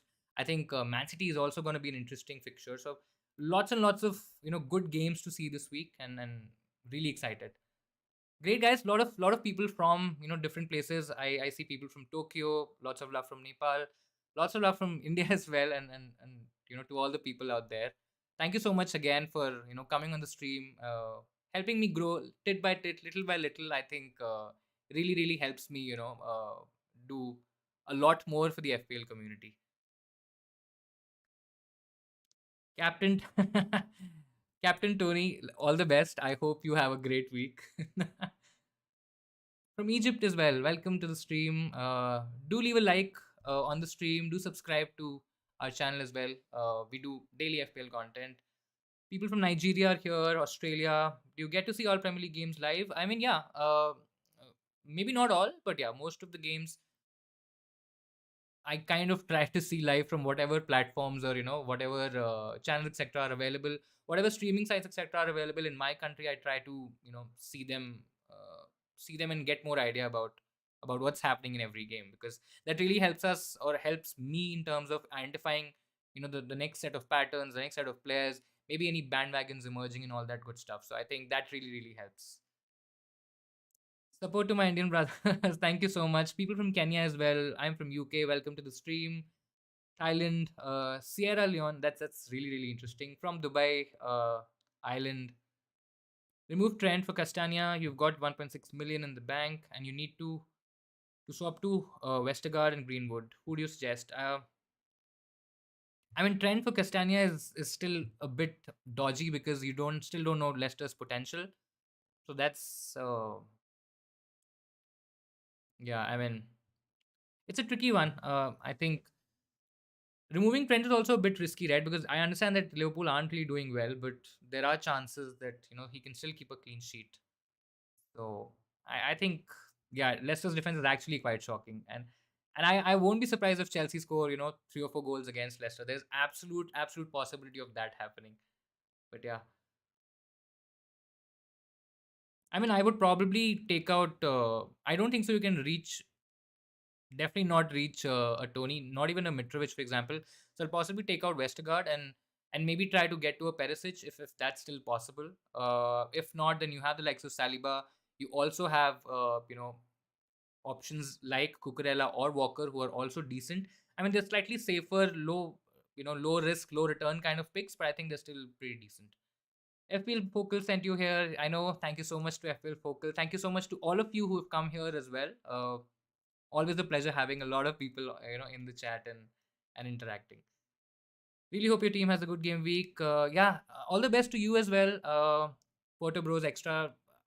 I hope you have a great week in general. Football, of course, and FPL. At the end of the day, we are still here to play FPL and have a great time. I do have a mini league. You can possibly check it out. I mean, it'll possibly flash on the screen, but if it doesn't, I'll possibly add that in the comments of the of the stream. You can check that out there. Yeah, I'll definitely drop a link. Predicted king of the game week, I think, yeah, Perisic is absolutely a shout out there. I mean, he has a great opportunity to get a double digit haul. I am so scared of not having Perisic this week because it is absolutely bonkers. Probably to go without a Perisic right now, considering that he might get you 10, 12, 15 points, etc. Yeah, I mean, when you look at that defense, decent options. I mean, okay, but yeah, not having Perisic is tricky. Low budget striker suggestion depends on how much budget you have. I mean, there is Mitrovic. If you want a playing option, then there is definitely Mitrovic to go for. Still tricky fixtures for Fulham, but I mean, he has an option. I think Danny Welbeck is also somebody who a lot of people are not really considering. And I understand because it's Brighton, it's Welbeck, who's kind of become a troll player for a lot of people, especially from an FPL point of view. I think he could be a decent option to go for. Looking forward to Isaac as well. I know that he's not a low budget option, but I mean, they're decent players to kind of, pick and choose from in the 5 to 5 odd million category. I mean, I don't really see a lot of options in there, to be very honest. I don't like the Crystal Palace options, etc. So yeah, not much in the budget category. You swapped out Salah for KDB and Saliba in last week. Yeah, let's see how that happens. All the best to you. Let me just try to put the code here if I can.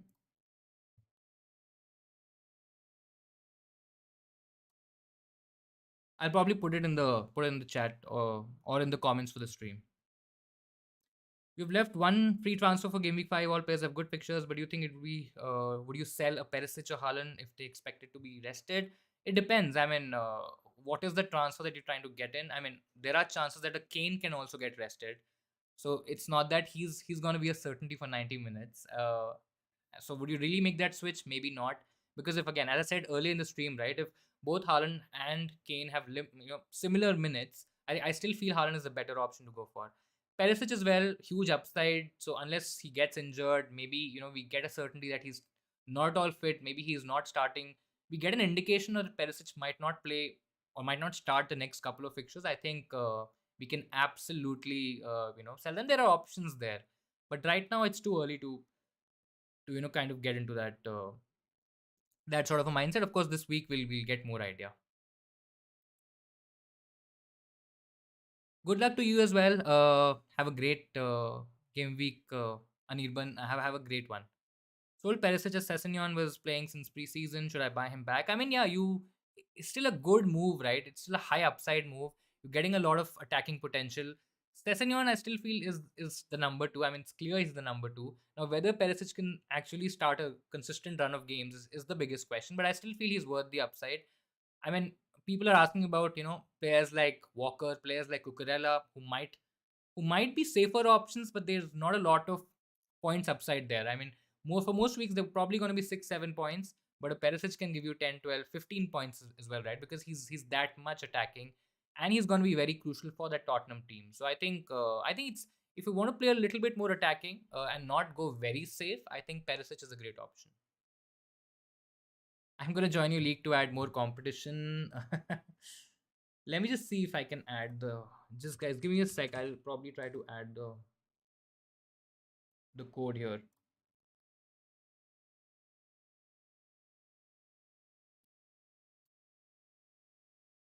Yeah, I've got the code, so I'll just quickly write it. It's OB58G8. That's the code.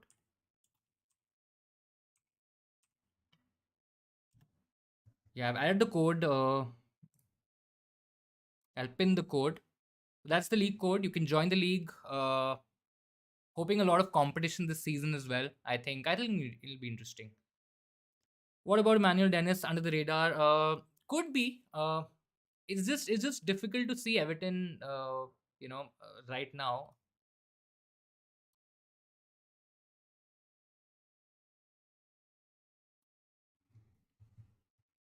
Let me just check something.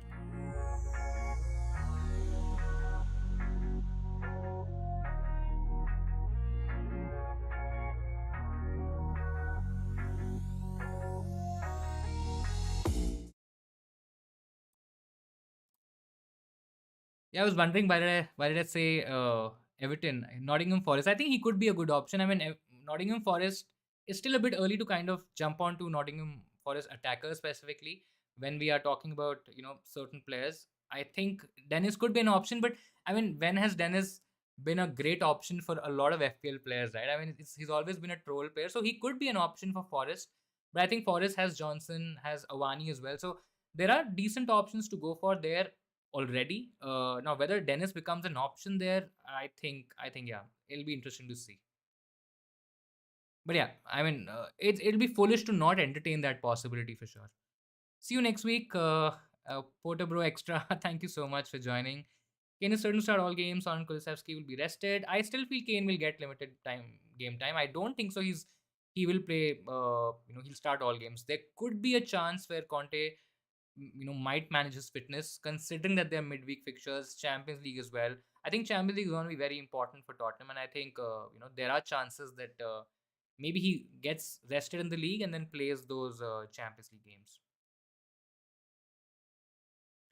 Fellaini's on fire in China football. Will you put him in your FPL?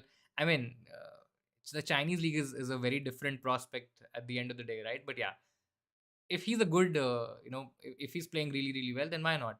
The ultimate idea of FPL is to get points, right? And if I'm getting attacking returns from a Fellaini, if let's say for a chance he's listed as a defender, I get a clean sheet. I mean, why not? But yeah, never had Fellaini, though. Put Fellaini for Salah. I mean, no, absolutely not. I mean, if there's a conversation of putting Fellaini in for Salah, I think we've reached a stage where maybe FPL is going down the drain or something like that, right? So yeah.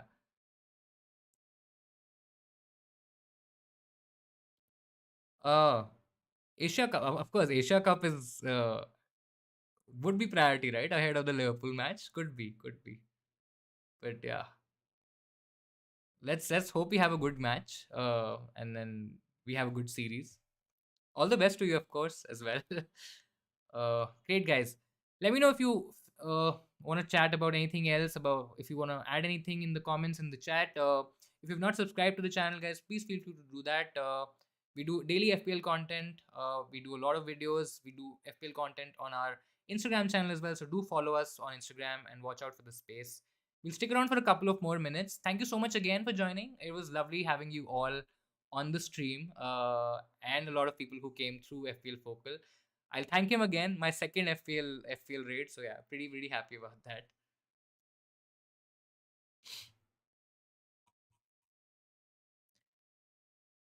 Great.